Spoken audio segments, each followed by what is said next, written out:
Fala pessoal, eu sou Rafaela Leite, coordenadora da Medicina Preventiva daqui do Eu Médico Residente, e te convido para vir comigo para a gente fechar a nossa semana da aprovação do SUS São Paulo com a aula da MedPrev.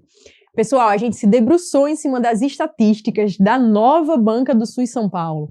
A gente trabalhou as estatísticas dessa banca, separamos os temas mais quentes em uma revisão super direcionada para a tua banca, tá? Então não perde, vem comigo, vamos assistir aqui esses 20 temas que eu tenho certeza que vai te ajudar muito a gabaritar várias questões. Então vem comigo, vamos trabalhar logo as nossas questões e eu preparei essa semana da aprovação em 2 grandes blocos. Então a gente vai discutir logo todos os assuntos do SUS, que são os assuntos mais prevalentes para o SUS São Paulo. Em seguida, ainda dentro do SUS, a gente vai discutir os temas que são mais importantes em relação ao cuidado do paciente. Então a gente vai discutir tópicos como sobretratamento, o que é o sobrediagnóstico, como a gente evita iatrogenia, humanização. E a gente encerra a semana da aprovação com os assuntos relacionados à epidemiologia, estudos epidemiológicos e, claro, o Código de Ética Médica. Então vamos embora começar aqui com essa questão, uma questão autoral nossa, que vai discutir contigo aspectos relacionados aos princípios do SUS, tá? Então recomendo que sempre que a gente botar a questão, tu dá uma pausa, dá uma lida, lembra dessa questão no teu simulado, para a gente poder vir aqui juntos e conseguir resolver essa questão. Então, princípios do SUS, assunto batido, está presente na maior parte das provas de São Paulo. Recomendo que você saiba bem, a gente vai só revisitar aqui esses princípios do SUS. Lembrar que os princípios do SUS, eles são divididos em princípios ético-doutrinários. Se você parar para perceber, são princípios de como a gente cuida do nosso paciente. E a gente vai ter os princípios, também chamados de diretrizes organizacionais operativos, que são princípios mais relacionados à gestão, de como eu faço a gestão do meu serviço. Então, primeiro princípio ético doutrinário, o princípio da universalidade. Ou seja, aquele princípio que diz que todas as pessoas têm acesso ao SUS, independente de idade, de gênero, de situação econômica, social, de crença religiosa. Todas as pessoas têm acesso ao SUS e elas não podem sofrer nenhum processo de discriminação. Em seguida, a gente vem para um princípio chamado integralidade. Esse princípio é bem curioso, galera. Sempre que cai em prova, é um princípio que está relacionado a você olhar o paciente como um todo. Ah, Rafa, isso é muito batido, eu não consigo entender direito esse conceito. O que é olhar o paciente como um todo? É o paciente chegar para você, por exemplo, com a conjuntivite, e você parar, aferir a pressão desse paciente, dar uma olhada nesses exames, ver se o paciente é diabético, ver se o paciente tem mais alguma outra queixa, conversar sobre promoção de saúde. Então veja que sua consulta não está restrita ao olho do teu paciente. Essa consulta está sendo uma consulta integral, uma consulta que você está aproveitando aquele momento para tratar de prevenção, cura, reabilitação, tá? Você está fazendo tudo ali dentro daquela mesma consulta. E a gente tem um princípio da equidade, que é o princípio onde eu trato as pessoas diferentes conforme as suas particularidades. Ou seja, peguei ali um paciente que é um paciente mais grave, então eu vou provavelmente passar mais tempo ali nessa consulta do que um paciente, enfim, que é um paciente com um problema mais corriqueiro, um problema mais simples. Então veja que os pacientes demandam da gente, inclusive, tempo de consulta diferente, conforme as suas particularidades. Então eu vou tratar de forma diferente conforme a particularidade de cada paciente. E aí, como a gente tinha discutido, os princípios ético-doutrinários são os princípios com vogal. São os princípios, na verdade, que trazem a essência do SUS, que trazem aspectos relacionados a como eu trato o meu paciente. E dentro desses princípios, inclusive o princípio da integralidade, ele está presente não só na Lei 8080, pessoal, ele também está presente na Constituição Federal. Então, se você abrir lá o artigo 198 da Constituição, ele fala sobre o SUS, claro, e diz que o SUS tem que fazer ações e serviços de saúde voltados para o atendimento integral. Ou seja, olhar o paciente como um todo, fazendo medidas de prevenção, cura, reabilitação. Então, veja que é um princípio aí que vem carregado de vários preceitos importantes que estão dentro da ideologia do SUS. Em seguida, a gente vem para os princípios organizacionais operativos. Galera, esses princípios são também chamados de diretrizes e são princípios que regimentam a gestão do SUS, que organizam como o SUS ele vai funcionar. Por isso que a gente chama de organizacionais operativos. Eles operacionalizam o SUS. Então, veja que o SUS, na verdade, ele tem 3 instâncias de gestão. A gente tem a Secretaria Municipal de Saúde em cada cidade, a Secretaria Estadual e o Ministério da Saúde. Esse princípio é o da descentralização, ou seja, eu vou dividir a gestão do SUS nos 3 poderes, municipal, estadual e federal, tá? Cada um desse poder ali vai ter uma única direção, que seria a Secretaria Municipal, a Secretaria Estadual e o Ministério da Saúde. Existe outro princípio chamado regionalização, que é um princípio que dá muito poder ao município. Por quê? Porque ele diz o seguinte, ó, o SUS ele deve fazer recortes espaciais para entender as particularidades de cada local e, com isso, planejar a saúde de forma mais eficiente. Então, é isso que o município faz. Cada município ali tem sua Secretaria Municipal de Saúde e faz os recortes espaciais daquele seu município, entende a situação de saúde do seu município e faz políticas de saúde ali voltadas para o seu município. Tá? Então, esse princípio aí regimenta a regionalização. Existe o princípio da hierarquização, onde eu vou o quê? Organizar os meus serviços conforme nível de complexidade. Nesse caso, eu vou ter ali as 3 instâncias, né? A atenção mais primária, a atenção secundária, a atenção terciária, que a gente também vai ver nessa aula, tá? Então, conforme a complexidade daquele serviço, ele vai estar ali em uma instância diferente. A gente vai ter portas de entradas do SUS e você vai chegar até a atenção terciária, por exemplo, pelas portas de entradas corretas, tá?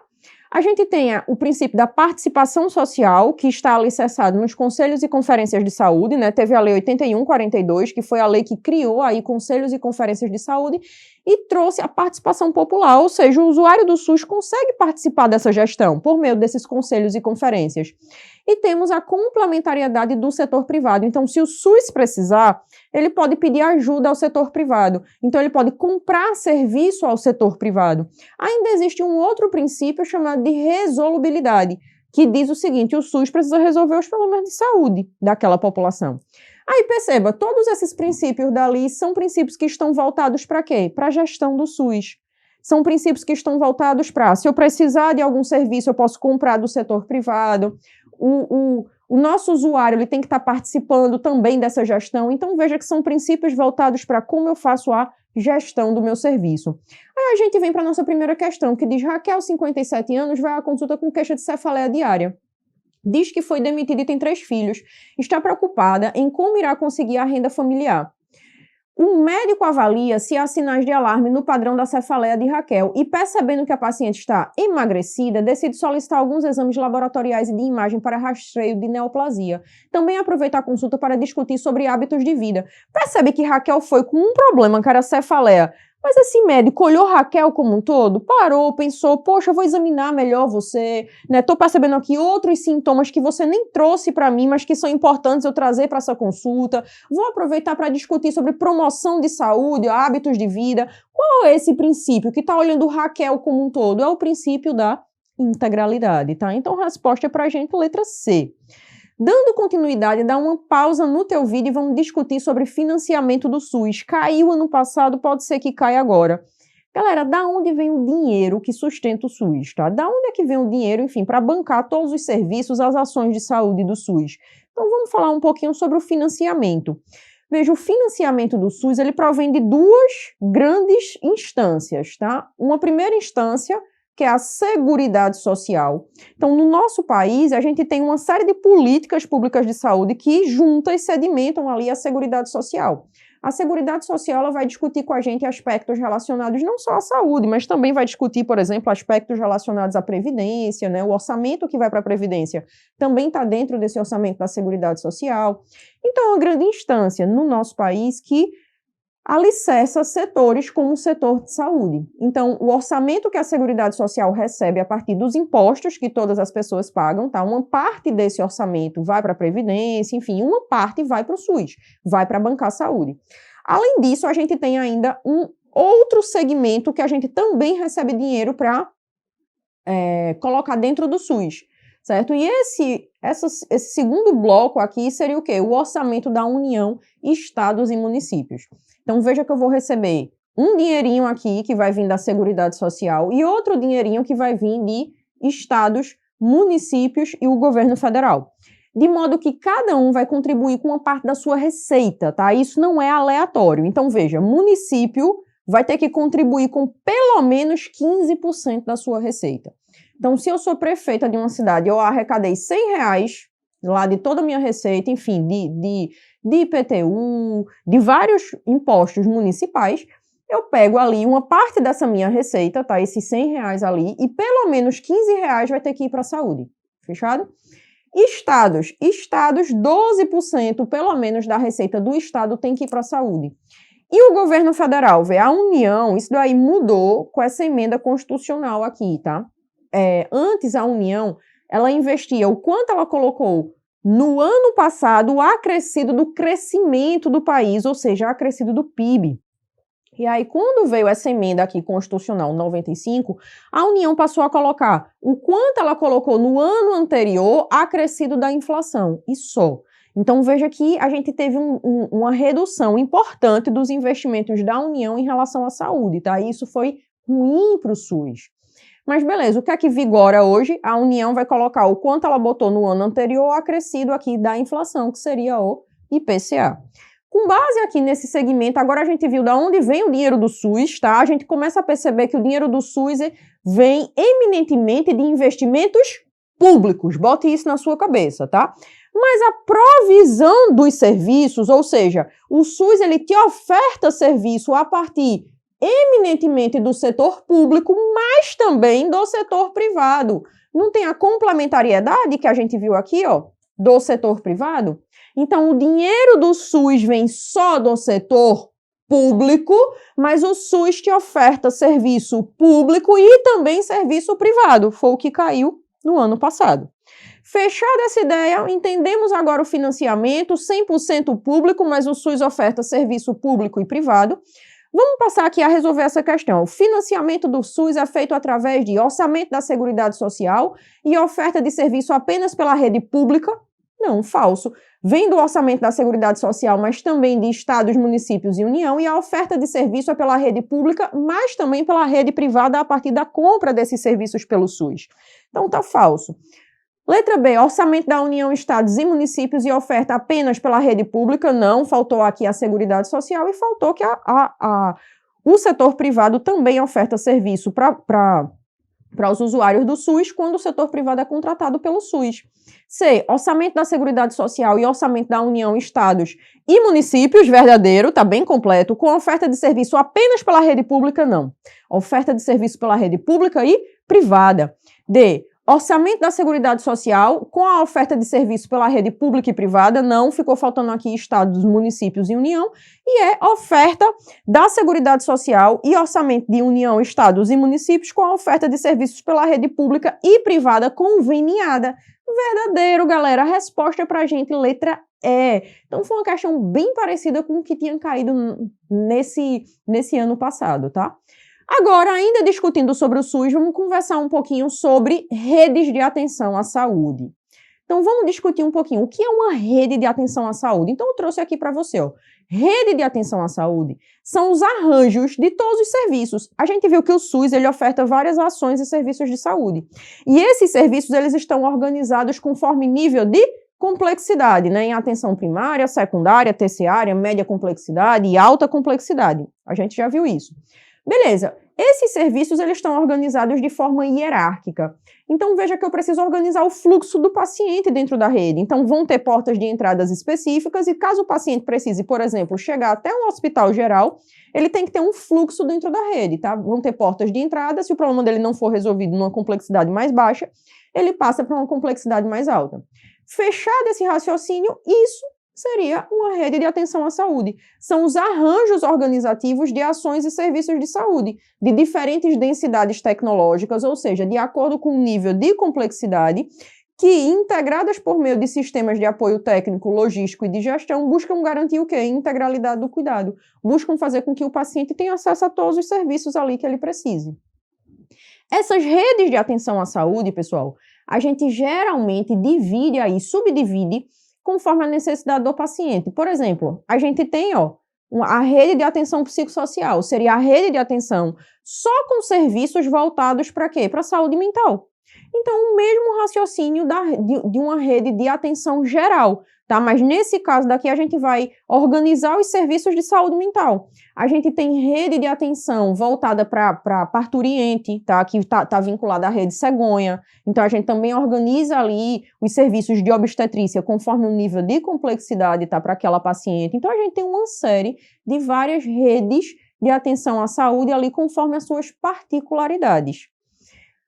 Perceba que para eu entrar nessa rede, eu preciso entrar por portas de entrada. Quais são essas portas de entrada? A atenção primária, a atenção de urgência e emergência, a atenção psicossocial e serviços especiais de acesso aberto. Um grande exemplo é o Sereste, que é um serviço voltado à saúde do trabalhador. Então veja que existem portas de entrada específicas aqui, onde o paciente ele adentra dentro dessa rede ali e ele vai fazer o fluxo aqui para os serviços que ele precisa, certo? Mas ele entra por alguma porta de entrada, e são essas 4 portas de entrada da rede de atenção à saúde. Lembrar que a atenção básica é a principal porta de entrada do SUS, tá? E as redes de atenção à saúde, elas são divididas conforme o nível de complexidade de tecnologia que cada serviço utiliza. Então, elas são divididas em atenção primária, atenção secundária e atenção terciária. Ah, Rafa, fiquei um pouco confusa aqui. Fica tranquilo, a gente vai discutir aí cada nível desse, tá? É importante só você entender que as grandes portas de entrada estão na atenção primária. Se a atenção primária não resolver, ela manda para a secundária. Se a secundária não resolver, ela vai mandar para a terciária. Beleza? Então, estão ali todos alicerçados conforme nível de complexidade. Aí a gente vem para essa questão que diz o seguinte: observe a figura abaixo, está representada qual rede de atenção à saúde? Veja que eu já botei aqui o nomezinho para vocês, tá? Mas se não tivesse esse nomezinho aqui, só para a gente aprender um pouquinho mais, veja que a gente tem aqui, ó, UPA como porta de entrada, a gente tem Central de Regulação do SAMU, a gente tem também aqui, ó, uma unidade básica de saúde, que também seria uma porta de entrada. A gente tem aqui um hospital geral. Você percebe que isso daqui é uma rede só voltada à urgência e emergência. Então, aqui a gente tem uma rede que tem grandes portas de entrada, ó, que seria a UPA e a atenção primária. Ainda tem a unidade de saúde com sala de estabilização, SAMU no meio. Então, isso daqui é uma rede de serviços que estão atendendo pacientes em situações de urgência e emergência. Então, isso daqui é uma rede de atenção às urgências e emergências. No ano passado, o que foi que caiu? Caiu essa daqui, ó. Caiu essa rede daqui, que era envolvendo saúde mental. Então, tinha um CAPS no centro da rede, né? Era esse desenho aí, tinha um CAPS no centro, e você via que tinha hospitais psiquiátricos, e ele perguntava qual é essa rede de atenção. Então, é a rede de atenção psicossocial. Fechado, galera, coloquei aqui até o nome das outras redes, tá? Que realmente existem, ó. Rede de atenção a pessoas com condições crônicas, que cuida também de pacientes com câncer. Rede de atenção à saúde materno-infantil, que está atrelada até a rede cegonha aqui também, que referencia as pacientes que estão em trabalho de parto. Rede de atenção psicossocial, rede de cuidar da pessoa com deficiência, todas essas existem. Então, qual é a minha diquinha para você? Fica de olho nos serviços, tá? Caso caia esse desenho, você fica de olho, eita, tem UPA aqui, tem SAMU, então isso daqui vai ser urgência e emergência. Tem CAPS, então isso daqui vai ser atenção psicossocial. Tem centros aqui de oncologia, então isso daqui tá mais para condições crônicas, tá? Para pacientes aí com condições crônicas. Tem aqui policlínicas relacionadas à reabilitação, centros de reabilitação, então provavelmente é de pessoas com deficiência. Então fica de olho ali nos serviços que caírem, que você com certeza vai conseguir achar a rede de atenção. Voltando agora, ainda dentro desse tema que a gente estava discutindo, a gente viu que redes de atenção tem muito a ver com o quê, galera? Tem muito a ver com a hierarquia de cada serviço. Os serviços estarem organizados conforme a sua hierarquia. Então, com base nisso, a gente vai discutir agora aquilo que eu tinha te prometido, os níveis de complexidade da rede. Então, o que é atenção primária, média complexidade, atenção secundária, tá? Então, preparei aqui esse slide para a gente discutir juntos. Então, a gente observou que a rede de atenção à saúde do SUS tem níveis de complexidade diferentes. Tem as portas de entrada, que a gente viu que a principal vai ser a atenção primária, mas existem serviços de diferentes complexidades. Como é que eu faço a classificação desses serviços? Então, veja, a atenção primária é o quê? A atenção primária seria aquele nível que tem ali um nível de complexidade razoável, que vai atender criança, adolescente, gestante, adulto, homem, enfim. Só que ele não tem um nível de densidade tecnológica alto. Então, não tem um aparelho de ressonância, não tem um tomógrafo, tá? Então, a gente vai dizer aqui que a gente está dentro da atenção primária. Na atenção primária, a gente vai ter principalmente as unidades básicas de saúde. Vão resolver 85% dos problemas de saúde da população. Porém, aqueles problemas de complexidade muito elevada, tipo um infarto, precisa de um cateterismo, uma cirurgia, você precisa encaminhar para níveis de complexidade mais altos, tá? Além disso, ainda está dentro da atenção primária, saúde da família ribeirinha, prisional, consultório de rua, atenção primária e saúde bucal. Então, aqui a gente vai resolver 85% dos problemas de saúde da população. Se não resolveu, vai para onde, galera? Se não resolveu, a gente geralmente passa para média complexidade, tá? Então, só para a gente fechar a atenção primária, seria principalmente o UBS e as derivações das unidades de saúde. A média complexidade seria o quê? A média complexidade seriam serviços especializados encontrados em hospitais e ambulatórios.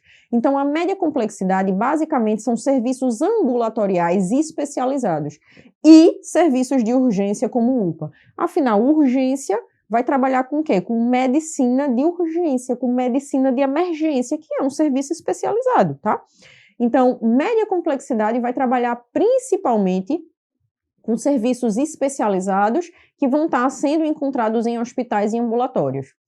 Rafa, e a atenção especializada? A atenção especializada ela vai ser dividida em dois elementos, a atenção secundária e a atenção terciária, que vai ser respectivamente o quê? Média e alta complexidade. Então, só para a gente revisitar aqui, a gente vai ter a atenção primária, a gente vai ter a atenção especializada. A atenção especializada, ela vai se dividir em média complexidade e em alta complexidade. Se essa atenção especializada for mais a nível ambulatorial, uma policlínica de oftalmo, uma policlínica que tem cardiologista, endócrino, neuro, a gente vai dizer que é média complexidade, tá? Então, atenção especializada, média complexidade, serviços ambulatoriais especializados e SAMU. Já a alta complexidade é hospital. Acabou-se, galera. Só pensa nisso, tá? Então, a gente tem atenção primária, média complexidade e alta complexidade. Tendo em vista que a atenção especializada vai se dividir aqui em média e alta complexidade, como a gente viu. Fechada a ideia? Então, atenção primária, média complexidade e alta complexidade. Então, como é que você vai pensar? Você vai pensar da seguinte forma que a gente resumiu aqui, A atenção primária, que vai ser o UBS, de uma forma geral. Média complexidade, que vai ser ambulatórios com especialistas e as urgências. E a alta complexidade, que são os hospitais. Acabou-se o que era doce, é só isso daqui. Lembrar que tudo isso, para formar uma rede de atenção à saúde, tem que estar interligado. Então, todos os serviços eles estão interligados, de modo que se a atenção primária não conseguir resolver, ela pode referenciar para uma média complexidade, para uma alta complexidade. Então, com base nisso, vê esse caso aqui, Raquel, 57 anos, sentiu fortes dores precordiais quando discutia com seu companheiro. Foi levada à UPA próximo ao seu bairro. Está correta a porta de entrada dela. Ela está diante de uma afecção de urgência e emergência. Para urgência e emergência, a grande porta de entrada vai ser UPA, tá? Vai ser serviços de urgência e emergência. Foi diagnosticada com infarto agudo do miocárdio e encaminhada ao serviço de hemodinâmica da sua cidade. Passado o período de tratamento, Raquel teve alta e foi para uma consulta de rotina na UBS. Relatou ao médico que nunca havia procurado a UBS e tem hábito de procurar serviços de saúde apenas quando tem problemas de saúde que já configuram emergência. Veja que esse comportamento dela de não procurar a atenção primária faz com que ela desenvolva mais problemas de saúde voltados para a urgência e emergência. Se ela fosse uma pessoa que sempre procurasse a atenção primária, que ouvisse questões relacionadas à promoção e prevenção de saúde, ela ia ter um envelhecimento bem mais saudável e ia ter bem menos problemas de saúde, percebe? Aí ele diz, diante do quadro, assinale a alternativa correta. Letra A, a atitude da paciente de entrar pela rede de atenção à saúde por serviços de atenção secundária é uma das causas de melhora dos indicadores de mortalidade. Falso, né? Veja que essa atitude dela de só procurar serviços de saúde quando ela está nas últimas, né? Quando ela está desenvolvendo ali um IAM, isso piora os indicadores de saúde. Por quê? Porque ela não vai ter acesso a medidas de promoção, prevenção, que vão melhorar os indicadores de mortalidade. Letra B. Raquel, diante do IAM, procurou um serviço de urgência que faz parte de serviços de atenção primária. Quase. Bateu na trave, né? A gente viu que é média complexidade. Não é atenção primária aqui, as UPAs. UPA, SAMU, enfim. C. O fortalecimento de serviços de atenção primária, como unidades básicas de saúde e UPA, já vou parar de ler, tá? o fortalecimento de serviços de atenção primária como unidades básicas de saúde. O UPA não é atenção primária, o UPA é média complexidade. D. A busca por parte da população a serviços de atenção primária, como UPA e UBS, que previnem e promovem saúde, é um hábito que deve ser estimulado para evitar evolução de doenças. Veja o que ele fala aqui, ó, a busca por parte da população a serviços de atenção primária, como UPAs. UPAs, de novo, não é atenção primária, é média complexidade. E a letra E, durante o infarto, Raquel entrou pela rede por uma das portas de entrada e foi atendida em serviços de atenção secundária e terciária. Isso está correto, tá? Então, veja que ela entra pela rede por uma das portas de entrada e ela foi atendida ali na UPA, né, que configura a média complexidade, e em seguida foi para um hospital, que configura a atenção terciária alta complexidade. É verdadeiro. Então, resposta para a gente, letra E. Dando continuidade, dá uma pausa no teu vídeo e lê aqui comigo essa questão. Com essa questão, pessoal, a gente vai discutir aqui o nosso próximo tema, que vai ser a atenção primária à saúde. Então, quando a gente fala de atenção primária à saúde, eu aposto que vocês já estão conhecendo bem mais, né, que é a grande porta de entrada do SUS, a gente já falou dela quando a gente discutiu redes de atenção à saúde, enfim, quando a gente discutiu os níveis de complexidade. Então vamos embora, a atenção primária à saúde seria o quê? É a grande estratégia do SUS para universalizar a atenção à saúde, porque a atenção primária à saúde fica ao lado da casa das pessoas. Então essas pessoas, elas conseguem ter mais acesso, todos os usuários, todos os usuários do SUS conseguimos ter mais acesso ao SUS por causa da atenção primária. Então, ela universaliza, ela dá mais acesso ao SUS. É uma atenção ambulatorial, mas lembra que pelos níveis de atenção, a gente viu que a média complexidade seria o quê? Uma atenção ambulatorial especializada.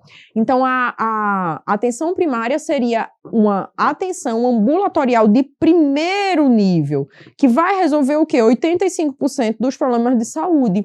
Então, ela está direcionada para cobrir as afecções e condições mais comuns. Existem alguns princípios na atenção primária que a gente divide em princípios principais ou atributos essenciais e os atributos derivados. Quando a gente fala dos atributos essenciais, a gente está falando de 4 atributos. E nós, do médico residente, damos aqui uma diquinha para você memorizar esses atributos. Então, a gente diz que atributos essenciais seria um assunto fácil. Então, você vai lembrar de acesso, coordenação, integralidade e longitudinalidade. Então, acesso seria o quê? A grande porta de entrada do SUS. Então, é um atributo importante a atenção primária ser a grande porta de entrada do SUS. Longitudinalidade, o atendimento é contínuo. Então, quando você vai para o oftalmologista, você vai uma vez por ano. Na atenção primária, não. O atendimento aqui é contínuo. Cada novo problema de saúde que você desenvolver, ou toda cronificação de algum problema de saúde, o acompanhamento que você vai ter daquele problema de saúde é contínuo. Então, você forma um vínculo ali com o teu paciente. Ele sempre vai procurar você, sempre que ele tiver algum problema de saúde, para o acompanhamento dos problemas que ele já tem. Integralidade, a gente já discutiu, que seria o quê? O atendimento integral. Ou seja, a atenção primária olha o paciente como um todo. Não é aquela atenção especializada do oftalmologista que só vê teu olho. Aqui é um atendimento ambulatorial de primeiro contato, de primeiro nível, que te olha como um todo.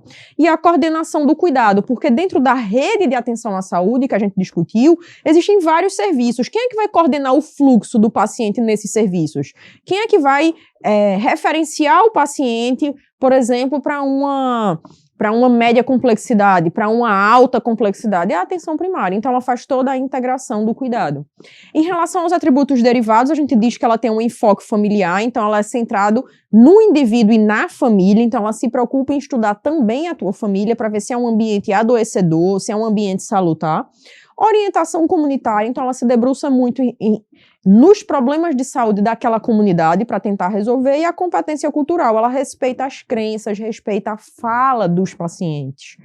Então, com base nisso, a gente volta aqui para a nossa questão, aí diz o seguinte: Natália, médica de um de um polo base indígena, estava atendendo Iracema de 32 anos. A paciente relata que vem à semana com dores no abdômen. Doutora, meu estômago dói muito. Procurei o pajé, que me receitou alguns chás. Venho tomando há 2 semanas e percebi melhora, mas ainda dói. Natália resolveu prescrever inibidor de bomba de prótons. Avaliou as ervas dos chás e, vendo que não interagia com nenhuma medicação ali prescrita, disse que a paciente continuaria ali mantendo o uso. Percebe que a médica respeitou a crença dessa paciente indígena? Então a médica parou, viu que a paciente estava fazendo alguns chás, viu que para a paciente era importante seguir as orientações do pajé. Então o que foi que ela fez? Esses chás aqui não vão dar interação com esse pantoprazol que eu prescrevi, então pode continuar fazendo os chás. Então veja que ela respeita a crença dessa paciente. Então ela está discutindo o que aqui? A competência cultural, é você respeitar as crenças, você respeitar a fala do seu paciente, você inclusive falar de uma forma que o paciente entenda. Tudo isso é competência cultural. Vamos agora para nosso próximo assunto, dar uma pausa, dar uma lida e vamos discutir o seguinte: a atenção primária, ela trabalha com diversas equipes de saúde. Vamos discutir a composição dessas equipes? Então, dentro da atenção primária, a gente tem um programa, né, que surgiu como programa e depois virou estratégia, que hoje a gente chama de Estratégia de Saúde da Família, que nada mais é do que um programa que veio para tentar consolidar ainda mais e fortalecer a atenção primária. A atenção primária, hoje, ela trabalha com diversos padrões de equipes. Uma das equipes é a equipe de estratégia de saúde da família, a equipe de saúde da família. Cada equipe dessa que trabalha na atenção primária, ela tem uma composição diferente. Então, por exemplo, a equipe de saúde da família, ela é formada por 4 profissionais chaves. Quais são? Médico, enfermeiro, auxiliar técnico de enfermagem e agente comunitário de saúde. Esses 4 profissionais aqui compõem a equipe de saúde da família. Só que existe também a equipe de saúde da família ampliada. Se for ampliada, vai ter o agente de combate à endemia, cirurgião dentista e auxiliar técnico em saúde bucal. Então, a equipe de saúde da família, 4 padrões de profissionais. Beleza? Médico, enfermeiro, ACS e auxiliar técnico de enfermagem. Se for uma equipe estendida, ampliada, entra cirurgião dentista, o auxiliar técnico em saúde bucal e o agente de combate a endemias. Mas existe também uma outra equipe chamada equipe de atenção básica. Essa equipe conta com 3 padrões de profissionais: o médico, o enfermeiro e o auxiliar técnico de enfermagem. E existe a equipe de atenção primária, que vai contar com o médico e com o enfermeiro. Fechado essa ideia, volta aqui para a nossa questão. Natália, médica de família, foi contratada por um município para trabalhar em uma equipe de saúde da família. Veja, ela foi contratada para trabalhar nesse padrão de equipe aqui, ó, médico, enfermeiro, auxiliar ou técnico de enfermagem e agente comunitário de saúde. No primeiro dia de trabalho, percebeu que a equipe era composta por ela e por uma enfermeira. Oh, que show da Xuxa esse? Tá faltando um profissional aí. Veja, se fosse só ela e um enfermeiro, teria que ser o quê? Uma equipe de atenção primária. Se ela foi contratada para trabalhar em uma equipe de saúde da família, está faltando os auxiliares de enfermagem e está faltando os agentes comunitários de saúde, tá? Então, essa equipe está incompleta. Em relação à composição da equipe, podemos afirmar, está correta? Não, só se fosse uma equipe de atenção primária, onde só tem um médico e um enfermeiro. Ela está numa equipe de saúde da família, faltam ainda 2 padrões de profissionais. Está incorreta, pois uma equipe de saúde da família deve ter médico, enfermeiro, auxiliares ou técnicos de enfermagem e agentes comunitários de saúde. Perfeito, a letra B. Letra C, está incorreta, pois além do médico e enfermeiro, a equipe deve contar com participação de auxiliares ou técnicos, agentes comunitários, cirurgião dentista e agente de combate a endemias. Na verdade, isso era se fosse a equipe ampliada. No caso dela, a equipe de saúde da família, só os 4 profissionais, as 4 classes de profissionais. Letra D está correta, visto que a composição é igual a composição de uma equipe de saúde da família é igual à da atenção básica, falso, a gente acabou de ver que não é. E está incorreta, pois precisaria também da presença do gestor da atenção primária? Não, para compor a equipe de saúde da família são os 4 profissionais, médico, enfermeiro, os técnicos ou auxiliares de enfermagem e os agentes de e os agentes comunitários de saúde. Então, a resposta é para a gente, letra B. Vamos agora, galera, a gente entender um pouco o funcionamento do SUS, da atenção primária e das redes de atenção à saúde. Agora a gente vai dar um passo para frente e a gente vai se debruçar ainda mais no SUS, mas com outro olhar. O olhar do cuidado com o paciente. Isso daqui vem caindo cada vez mais nas provas de São Paulo como um todo, tá? Então a gente precisa parar e se debruçar em cima disso. Quando a gente fala de cuidados com o paciente, a gente vai discutir, por exemplo, humanização. Para dar uma lida nessa questão, vamos discutir um pouquinho sobre humanização. Primeiro, o que é humanização? Então, veja, quando a gente se debruça no conceito de humanização, o ideal é que a gente se debruce nesse conceito com base na Política Nacional de Humanização. Então, veja que o SUS lançou uma política com foco em humanizar o atendimento. E essa política, ela fala isso, humanizar se traduz, então, como inclusão das diferenças nos processos de gestão e de cuidado. Tais mudanças são construídas não por uma pessoa ou grupo isolado, mas de forma coletiva e compartilhada. Incluir para estimular a produção de novos modos de cuidar e novas formas de organizar o trabalho. Então veja que humanizar eu vou reorganizar o meu trabalho para que eu tenha ali uma nova forma de cuidar. Então tem a ver com gestão do meu serviço, organização do meu trabalho, minha postura como profissional de saúde. Dentro dessa política, a gente conta com 6 diretrizes. Existe uma primeira diretriz, que é uma das mais importantes, uma das que mais cai em prova, que é o acolhimento. O que é o acolhimento? É o primeiro contato com o teu paciente e a escuta qualificada. É eu parar, ouvir o meu paciente, tá? Eu parar, acolher esse paciente, entender aquele momento que ele está vivendo, se ele está mais ansioso, se ele está de luto. Então, a gente vai parar para entender melhor os conceitos ali que estão envolvidos no comportamento do meu paciente. Eu vou acolher o paciente, eu vou ouvir o paciente. Existe outra diretriz, que é a diretriz de ambiência. O que é a diretriz de ambiência? Eu preciso tornar um ambiente acolhedor para o meu paciente e respeitoso. Então, eu preciso tornar aquele ambiente um ambiente de respeito. Então, eu estou fazendo o exame ginecológico, eu preciso sair para pegar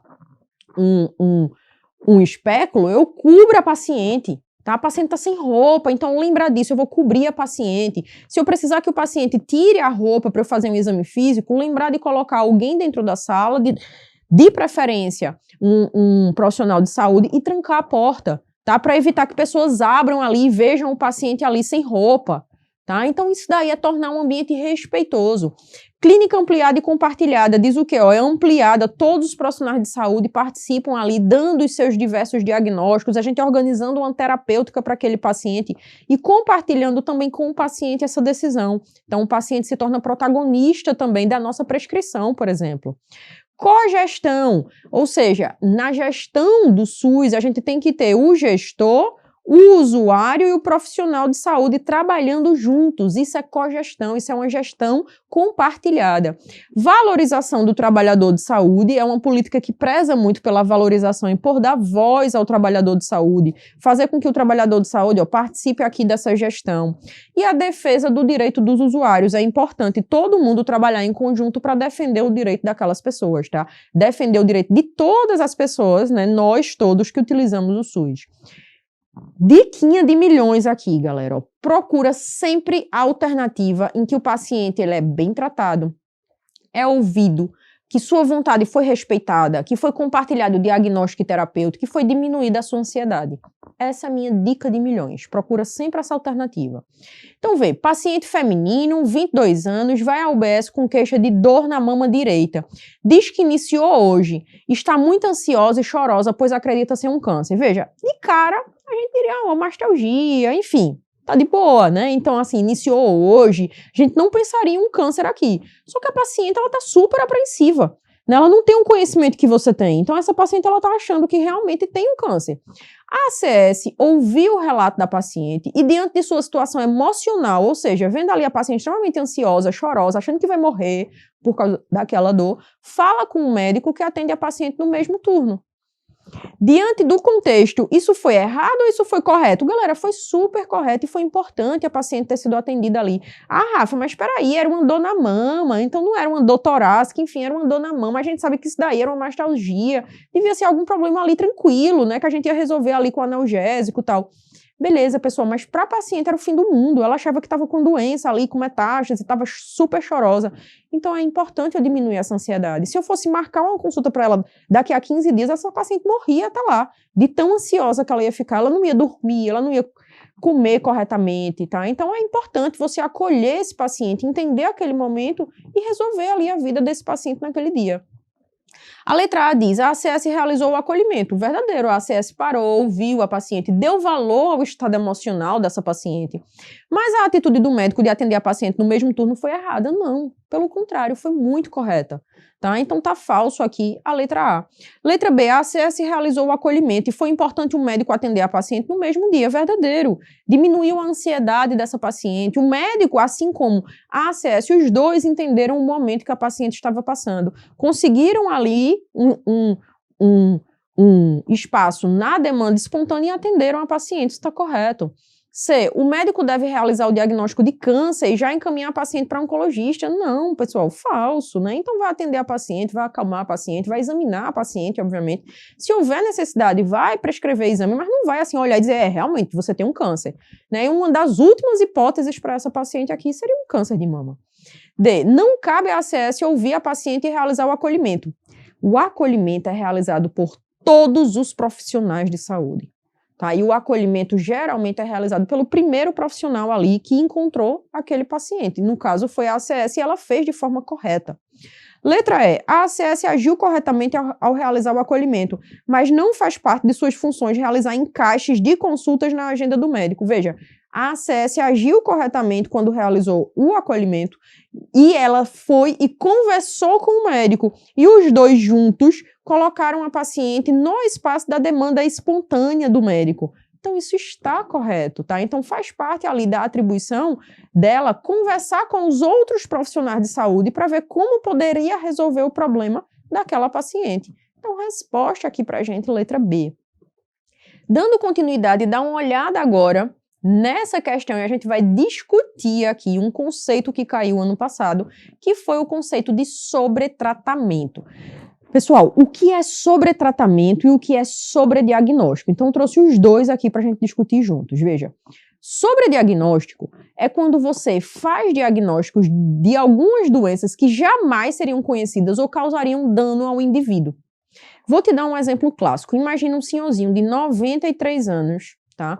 Esse senhorzinho, tu, enfim, parasse ali, avaliasse ele e dissesse, não, vou solicitar aqui uma ultrassonografia aqui da próstata desse vozinho. 93 anos ele, aí tu faz a ultrassom ali, detecta uma lesão, biopsia um câncer. Veja, ele tem 93 anos e é um câncer mais indolente. Então esse senhorzinho pode morrer amanhã de algum infarto, de alguma outra doença, de uma pneumonia, de uma queda. Percebe, ele nem vai morrer daquela lesão. A lesão é muito indolente, vai demorar ali 10, 15 anos, por exemplo, para causar uma metástase. Então esse senhorzinho ali, veja que você detectou nele uma doença que ele nem vai morrer dela.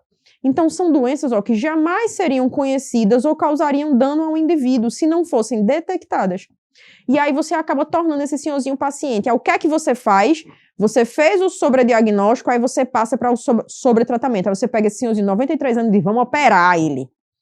Então, o sobretratamento é uma consequência quase que imediata do sobrediagnóstico. É medicar, seja de maneira que for, uma condição sem que aquela intervenção traga nenhum resultado positivo para a vida daquele paciente. Tá? Então, sobrediagnóstico acontece principalmente quando você solicita exames sem indicação. Então, o paciente, por exemplo, não tem indicação mais de fazer uma mamografia, já é uma paciente de 80 anos, ela não tem mais indicação de fazer uma mamografia para rastreio de câncer de mama, aí você solicita, aí acha ali uma pequena lesão nela, aí você, não, vamos tratar, vamos fazer uma quimioterapia, e acaba antecipando, inclusive, a morte dessa paciente, ou seja, você faz o sobretratamento. Então, o sobretratamento é o quê? Você prescrever ali medicação, você fazer intervenções que não vão trazer resultado positivo para aquele paciente. Tá? Ou seja, não precisaria ser oferecido. Aí a gente volta para a questão, aí diz, Carlos, 57 anos, comparece à consulta trazendo uma lista de medicamentos que utiliza diariamente. Ele relata que começou a tomar alguns por orientação médica, mas outros ele passou a usar por conta própria. Após ler sobre seus supostos benefícios para a prevenção de doença e aumento de bem-estar. Sua lista de medicamentos inclui um antihipertensivo que ele utiliza sob prescrição para controle de hipertensão leve, além de suplementos vitamínicos. Então ele faz ômega 3, faz anti-inflamatório que ele toma para prevenir dores. Então, assim, completamente desnecessário essas medicações. Durante a consulta, Carlos também menciona que recentemente começou a tomar um medicamento para colesterol alto, que ele leu ser bom para proteger o coração, embora nunca tenha diagnóstico de dislipidemia. Então você percebe que esse paciente está fazendo uma série de medicamentos que não tem indicação e que não vão trazer benefício para esse paciente. Então isso daqui é o que a gente chama de sobretratamento. Então esse paciente está fazendo uma série de tratamentos que não vão aumentar a qualidade de vida dele, que não vão fazer com que esse paciente viva mais, tá? Viva melhor e que não tem indicação, que não tem resultados aqui de forma confiável que realmente seriam bons resultados. Tá? Então, isso daí é o grande exemplo de sobretratamento. Então, sobrediagnóstico seria o quê? Se ele realizasse ali exames desnecessários, se ele descobrisse uma doença, que ele nunca ia morrer dessa doença. Ele descobriu ali aquela doença, enfim. Ok, passou, ele nunca vai morrer disso, mas ele acabou de virar um paciente. Tá? Então, isso é sobrediagnóstico. A medicina baseada em evidência, que é aquela medicina que é baseada em estudos, enfim, estudos que têm alta relevância clínica. Medicina personalizada, onde a gente vai discutir o quê? Dentro da medicina personalizada, a gente discute realmente conceitos importantes ali, específicos, né, para aquele paciente. A gente personaliza o nosso atendimento. E o princípio da precaução. O princípio da precaução é um princípio que está associado principalmente ao vou usar EPI, né, eu vou ter cuidado, enfim, eu vou usar uma máscara aqui para atender um paciente que tem tuberculose. Então, esses princípios que estão atrelados mais à promoção de saúde e à prevenção de algumas doenças. Fechado isso, vamos embora agora para essa outra questão, onde a gente vai discutir um protocolo que caiu ano passado, galera. Então, qual é esse protocolo? A gente discute muito isso, principalmente em geriatria, que é o Choosing Wisely. Então, o que é esse protocolo, galera? É um protocolo que recomenda que a gente não faça sobrediagnóstico e nem sobretratamento. Então, veja que os dois assuntos, eles estão interligados. Por quê? Porque esse protocolo, ele recomenda uma série de medidas para a gente não cometer iatrogenia. Tá? Para a gente não fazer diagnósticos equivocados, para a gente não fazer diagnóstico de doenças indolentes que não trariam mal para o paciente, para a gente não começar a medicar o paciente de forma inadequada. Então, veja que é um protocolo que vem tentar diminuir ali o sobrediagnóstico e o sobretratamento. Quais são as 10 recomendações? A primeira, que foi a que caiu ano passado, ela diz o seguinte: não proceda solicitação de exame de imagem para dor lombar nas primeiras 6 semanas, a menos que o paciente tenha ali as bandeiras vermelhas. Então, paciente que tem, por exemplo, uma fratura de uma vértebra, né, uma fratura patológica, um paciente que tem ali uma dor que irradia para o membro, então você fica mais apreensivo. Mas se for um paciente com uma lombalgia que eminentemente você desconfia que seja mecânica, a gente não solicita exame, tá? A gente não solicita exame de imagem nas primeiras 6 semanas. Então, a gente vai tratar o paciente e vai esperar a evolução dele. 2. Não prescreva rotineiramente antibiótico para sinusite aguda, leve a moderada, a menos que os sintomas durem 7 dias ou mais, ou os sintomas piorem após uma melhora clínica inicial. 3. Não use benzodiazepínicos ou outros sedativos hipnóticos em idosos como primeira escolha para insônia, agitação ou delírio. 4. Não mantenha terapia com inibidores de bomba de prótons a longo prazo para sintomas gastrointestinais, sem uma tentativa de suspender ou reduzir o uso dos inibidores, pelo menos uma vez por ano na maioria dos pacientes. 5. Não realize imagens cardíacas de estresse ou propedêutica não invasiva avançada na avaliação inicial de pacientes sem sintomas cardíacos, a não ser que marcadores de alto risco estejam presentes. 6. Não use antipsicótico como primeira opção para tratar sintomas comportamentais e psicológicos da demência. 7. Não realize exames pré-operatórios de rotina antes de procedimentos cirúrgicos de baixo risco. 8. Não use antimicrobianos para tratamento de bacteriúria assintomática em adultos mais velhos, a menos que existam sintomas específicos do trato urinário. 9. Não utilize sondas vesicais de demora para incontinência, conveniência ou monitoramento em pacientes com doenças não críticas. E, por fim, não realize teste de imagem cardíaca de estresse como parte do segmento de rotina em pacientes assintomáticos. Aí você vem para cá, homem de 65 anos, sem histórico prévio de doenças crônicas e sem uso de medicamentos. Procura seu clínico geral para um check-up anual. Sua única queixa é insônia. Diz que dormia bem, mas desde que perdeu a esposa não consegue mais dormir a noite toda. Relata que demora para iniciar o sono, acorda no meio da noite e não consegue mais dormir. Então, de acordo com essas recomendações, assinale a alternativa correta. A gente viu aqui que tem uma recomendação específica, ó, que é a 3, que diz, ó, não usa benzodiazepínico ou outro sedativo se o idoso tiver queixa de insônia, agitação ou delírio, que é esse caso daqui. Então, idealmente, eu não vou usar benzodiazepínico para ele, tá? Então, a letra A, não use benzodiazepínico ou outros sedativos hipnóticos em idosos como primeira escolha para insônia, agitação ou delírio. Exatamente o que diz ali a recomendação 3. A letra B, o uso de benzodiazepínico ou outros sedativos hipnóticos em idosos como primeira escolha pode ser realizado nos casos de insônia persistente? Não, a recomendação é clara, não usa outras classes de medicações, tá? Mas não usa benzodiazepínico ou outros sedativos hipnóticos. C, estaria fortemente recomendado exame de imagem para avaliar tumor no paciente? Não, pessoal.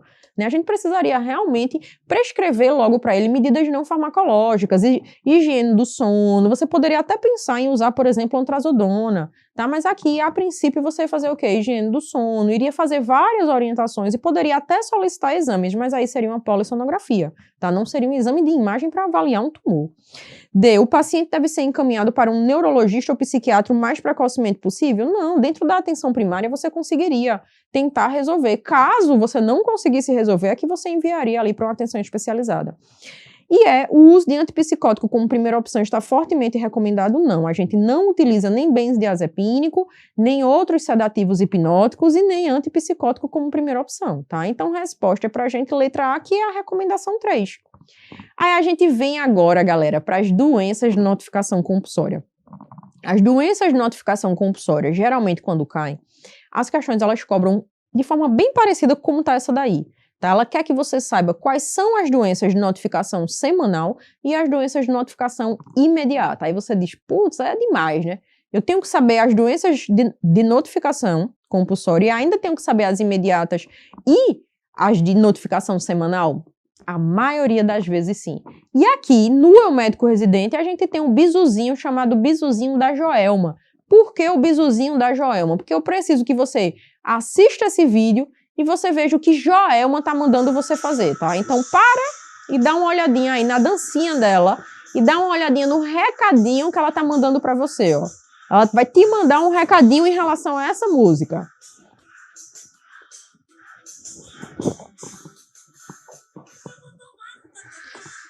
Veja o que ela tá dizendo pra você, ó. Qual o recadinho que ela tá dizendo? Que vai tomar um tacacá. Aí, na hora da prova, você vai escrever assim, ó. Tome tacacá. Escreva só isso na hora da sua prova e você vai ter todas as doenças de notificação imediata ali na tua mão. Tá? Então, escreva ali, ó, na hora da prova. Tome tacacá. Então, o primeiro T são doenças temerosas. Fica tranquilo que a gente vai revisitar isso, tá? O A são o quê? Acidentes. Os acidentes também são de notificação imediata, exceto um que eu vou te explicar. O C seria o quê? Ó, criança, para você lembrar de sarampo e de rubéola, que é de notificação imediata. O A de agressão, tem 2 agressões que são de notificação imediata, violência sexual e tentativa de suicídio.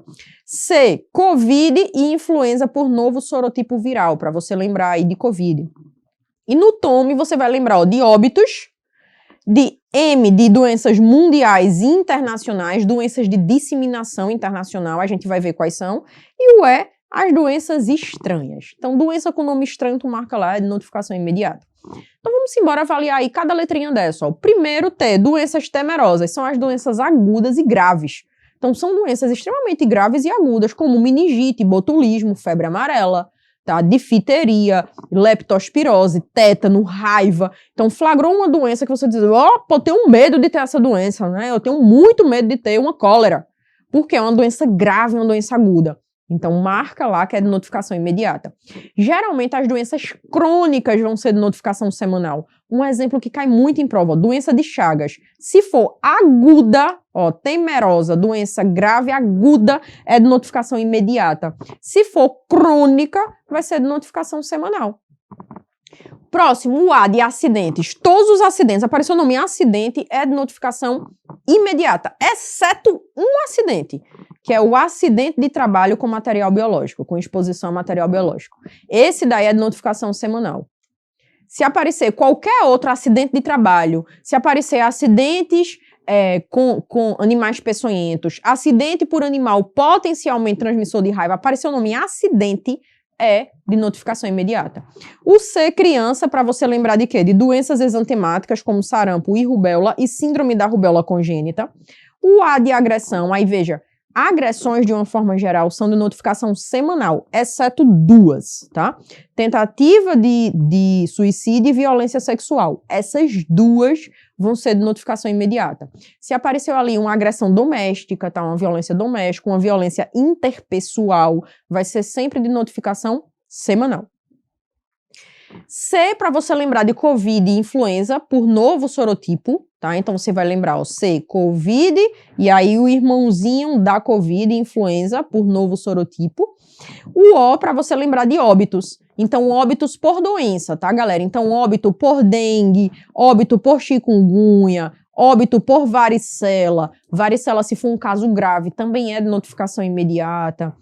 Óbitos, na verdade, por arboviroses de uma forma geral, tá? Doença aguda pelo Zika em gestante ou óbito por Zika e óbitos após vacinação. Então, todos esses óbitos são de notificação imediata. Agora, preste atenção aqui, tá? Existe um óbito que vai ser de notificação semanal, que é aquele óbito que não é por uma doença assim aguda. Seria o quê? Óbitos infantis. Tá? Então, os óbitos infantis que vão compor lá o coeficiente de mortalidade infantil, tá? Então, a criança nasceu com uma má formação, ficou ali muito tempo internada, enfim, veio a óbito ali depois de 20 dias. Óbitos infantis vão ser óbitos que estão relacionados ali à notificação semanal. Esses óbitos aqui são óbitos por alguma doença ali que aquele paciente contraiu e que está relacionado à vacina ou arboviroses. M, mundiais, isso quer dizer o quê? Doenças de disseminação intencional e que podem ali comprometer o mundo inteiro, como antraz, tularemia, varíola. Então, doenças com suspeita de disseminação intencional e que podem comprometer ali o mundo todo, tá? O E, estranhas. O que são as doenças estranhas? Veja, flagrou um nome estranho, vai ser de notificação imediata. Veja, arenavírus. Quem danado sabe o que é isso? Né? Lassa. Quantos diagnósticos de Lassa tu já fez na vida? Então tu para e pensa assim, essa febre purpúrica brasileira flagrou um nome assim, muito estranho, hantavirose. Não, minha gente, isso aqui é estranho demais. Vou marcar que é de notificação imediata, tá? Então, febre do Nilo Ocidental. Vê que nomes estranhos. Então, flagrou ali um nome estranho, tu marca lá, que é imediata. E de notificação semanal, a gente tem várias, tá? A gente selecionou aqui algumas, que são as mais importantes. Então, o acidente que é exceção, todo acidente é imediato, menos um, que é o acidente de trabalho com exposição a material biológico. Dengue, se não for óbito, tá? Doença de Chagas crônica. Essa doença daqui, ó, Creutzfeldt-Jakob, que é aquela demência, né, que está associada, que antigamente a gente chamava de doença da vaca louca, que é causada por um prion. Cuidado, isso cai muito. E é só você lembrar, poxa, é uma doença crônica, né? Não é pegou, morreu. Você pega, você vai evoluindo ali aos poucos, ela causa um processo demencial crônico. Então, se é crônico, vai ser semanal. Doença aguda ou congênita por Zika, se não for em gestante e se não for óbito, porque se for em gestante e óbito, vai ser imediata. Esquistossomose é uma doença mais crônica, né?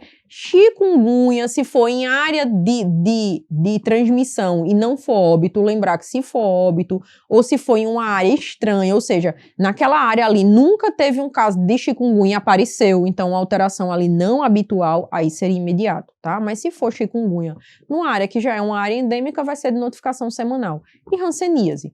Além disso, trouxe outras aqui, ó, hepatites virais, cai muito em prova. Só é você lembrar, hepatite, a maioria das vezes, né, hepatite B, hepatite C, tende a ser uma doença mais crônica. Então, vai ser de notificação semanal. HIV, intoxicações exógenas, leishmaniose, seja tegumentar ou viral, malária, se for numa região mais endêmica, também vai ser semanal. Óbito infantil ou materno, a gente já tinha discutido isso, lembra? Se for óbito relacionado a alguma doença, varicela, arbovirose, pós-vacina, vai ser sempre imediato. Mas se for óbito infantil ou materno, vai ser semanal. Sífilis, inclusive congênita ou em gestante, é tudo semanal. Toxoplasmose, tudo semanal, tá? Tuberculose e todos os padrões de violência, exceto aqueles dois que a gente tinha discutido, tá? Violência sexual ou tentativa de suicídio. Então vamos lá, pessoal, resolver aqui a nossa questão. Veja, perceba que a questão pergunta, são doenças de notificação imediata quais? Então vamos lá. Letra A, acidente por animais peçonhentos, verdadeiro, é imediato. Acidente de trabalho com exposição a material biológico é a exceção dos acidentes, essa daqui é semanal. B, acidente por animais peçonhentos, verdadeiro, né, isso daí vai ser imediato. E violência sexual, também tá verdadeiro, então também é uma notificação aí imediata. Então, temos aí 2 agravos de notificação imediata. C, violência doméstica, não, é de notificação semanal. Acidente de trabalho verdadeiro, é de notificação imediata. D, câncer relacionado ao trabalho, falso, galera. Câncer relacionado ao trabalho entrou na última portaria, mas é de notificação semanal. Coqueluche, tá verdadeiro, é de notificação imediata. Meningite é de notificação imediata. Já a doença da vaca louca, que a gente acabou de discutir, é de notificação que semanal. Beleza? Então, fechado aí, gabarito letra B. Vamos dar continuidade aqui, vamos passar aqui para a nossa próxima questão do nosso próximo tema. Galera, então, dando continuidade, a gente vai agora para essa questão, tá? Que tem tudo a ver com aquilo que a gente já tinha discutido. A gente vai parar um pouquinho para analisar as notificações de violência. Então, a gente já viu que toda violência a gente vai notificar o SINAM. Isso está correto, tá? Mas além do SINAM, eu preciso acionar alguma autoridade? Então, eu trouxe para você esse resuminho, tá? Então, lembrar que se for violência contra criança ou adolescente, você vai falar com o conselho tutelar. Se for uma violência ali com pessoas com deficiência, você pode acionar uma autoridade policial, o Ministério Público, além dos conselhos dos direitos das pessoas com deficiência. Se for idoso, você vai acionar a autoridade policial, o Ministério Público ou o conselho da pessoa idosa. Mulher adulta, galera, aqui tem um adendo importante, botar um asterisco, tá? Você precisa acionar a autoridade policial. Ah, fala, mas a mulher não quer que eu acione a autoridade policial, mas você precisa, é lei. Tá? Então, se for violência contra a mulher, você precisa acionar a autoridade policial em até 24 horas, senão você vai para o chilindró, você pode ser preso, tá? Porque isso é uma lei que obriga os profissionais de saúde a acionarem a polícia em até 24 horas nos casos de violência contra a mulher. Lembrar que se for uma violência doméstica, você vai fazer a notificação ao SINAM em até 7 dias, é semanal. Se for uma violência sexual contra a mulher, você vai fazer a notificação ao SINAM em até 24 horas e em todos os casos de violência contra a mulher, você vai chamar a polícia. Se for violência sexual e tentativa de suicídio, lembrar que são de notificação aí imediata. Beleza, aí a gente vem agora para a questão. Aí ele diz, quanto às notificações, denúncias nos casos de violência doméstica, assinale a alternativa correta. Letra A, somente os casos de certeza de maus tratos serão comunicados ao Conselho Tutelar, de forma obrigatória e compulsória. Detalhe, aqui tem um detalhe importante, veja. Essa questão daqui foi a questão que caiu ano passado, para a gente poder discutir juntos. Não são só os casos de certeza. Casos suspeitos, você pode comunicar ao Conselho Tutelar. Casos suspeitos de maus tratos contra criança e adolescente. Então, não são somente os casos de certeza. Letra B. A notificação não interrompe as atitudes e o comportamento violento do agressor. Falso, galera. Muitas vezes é a notificação que vai conseguir interromper lá o elo de violência. C. A notificação não tem o poder de ser denúncia policial. Aí depende da notificação. Porque você pode notificar a autoridade policial, tá? Isso pode gerar ali uma denúncia. D. A notificação sempre deve ser feita pelo médico. Não, galera. A notificação, ela pode ser feita por qualquer profissional de saúde, tá? Então, atendeu lá uma criança, atendeu uma mulher, você pode fazer a notificação. E a letra E, a notificação sempre deve ser feita pelo assistente social? Não, pode ser por qualquer profissional de saúde. Todas estão corretas, por isso a questão ela foi anulada. Mas voltando aqui à nossa questão, Veja que é uma paciente, 32 anos, que tem 3 filhos, comparece à consulta em emergência para a realização de sutura em ferimento em couro cabeludo. Paciente relata que caiu da escada. No entanto, o médico observa hematomas em membros superiores e hematoma periorbital, ou seja, a paciente está lá com o olho roxo, tá? O médico pergunta sobre possibilidade de violência doméstica e a paciente ficou visivelmente nervosa e pediu completo sigilo ao médico, pois tem medo do marido a violentar ainda mais. Então, confirmado o caso, foi um caso aí de violência contra a mulher pelo esposo, pelo companheiro. Então, a conduta do médico deve ser o quê? Notificação ao SINAM e chamar a polícia. Tá? Agora é lei. Então, a letra A, comunicar imediatamente ao Conselho Tutelar. Conselho Tutelar é violência contra criança e adolescente. Ah, Rafa, mas ela tem 3 filhos, certo? Mas a questão não traz nada relacionado à violência contra os filhos. Então, tá falso a letra A. B, realizar a notificação compulsória ao SINAM apenas? Não, a gente precisa chamar a polícia. C, realizar notificação compulsória ao SINAM e acionar a polícia, verdadeiro. A letra D, acionar a autoridade policial, mas faltou a notificação ao SINAM. E a letra E, acionar a polícia e o Conselho Tutelar. Não, acionar a polícia e o SINAM. A gente não tem aqui relatos sobre maus tratos para criança, tá? Para a gente poder chamar o Conselho Tutelar. Fechada essa ideia, vamos dar continuidade, vamos parar um pouquinho agora, já que a gente estava discutindo muito sobre notificações, e vamos discutir sobre a grande notificação relacionada à saúde do trabalhador, que é a CAT, que é a comunicação de acidente de trabalho. Então vamos parar um pouquinho para a gente estudar a CAT dentro desse tópico que seria a saúde do trabalhador. Então veja aqui, você está diante de um acidente de trabalho. Então imagina ali que é um chefe, tá? Que é contratado ali de um restaurante.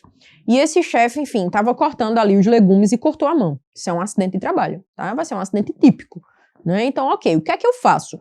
Então, veja, todo acidente de trabalho tem notificação para o SINAM. Você vai preencher a ficha de agravos de notificação. A gente acabou de ver. Todo acidente de trabalho é notificação em até 24 horas. Lembra disso, exceto um, que é exposição a material biológico. Fechada essa ideia, a gente precisa fazer agora uma segunda notificação, que seria o quê? A CAT, a comunicação de acidente de trabalho. A CAT, galera, a gente só faz se o trabalhador ele tiver associação com o INSS, ele tiver vínculo com o INSS. Ou seja, você só faz para os trabalhadores com carteira assinada ou para trabalhador que contribui para o INSS. Se for um trabalhador informal, você não preenche a CAT, porque a comunicação de acidente de trabalho é para você informar o INSS que teve um acidente de trabalho para aquela pessoa. E existem alguns agravos específicos que a gente faz a notificação para a unidade sentinelas, tá? Então, existem agravos como, por exemplo, alguns cânceres. Eu trouxe aqui esses agravos para vocês, ó. Então, cânceres relacionados ao trabalho, LER e DORT, pneumoconioses, dermatoses ocupacionais, perda auditiva induzida por ruído e transtornos mentais relacionados ao trabalho. Então, nesses casos, você também faz a notificação, a terceira notificação à unidade sentinela. Tá? Então, lembrar que todo acidente de trabalho e doença ocupacional, você precisa fazer a notificação para o INSS e essa notificação é pela CAT. Você vai notificar o SINAM o quê? Os acidentes de trabalho e os acidentes de trabalho com exposição a material biológico seria semanal, todos os outros vão ser imediatos. Lembrar que a gente também faz a identificação de casos e investigação epidemiológica sobre o tema. Beleza, Rafa, mas como a gente vai fazer essa comunicação de acidente de trabalho? Essa comunicação ela é feita para todo acidente de trabalho ou doença relacionada ao trabalho.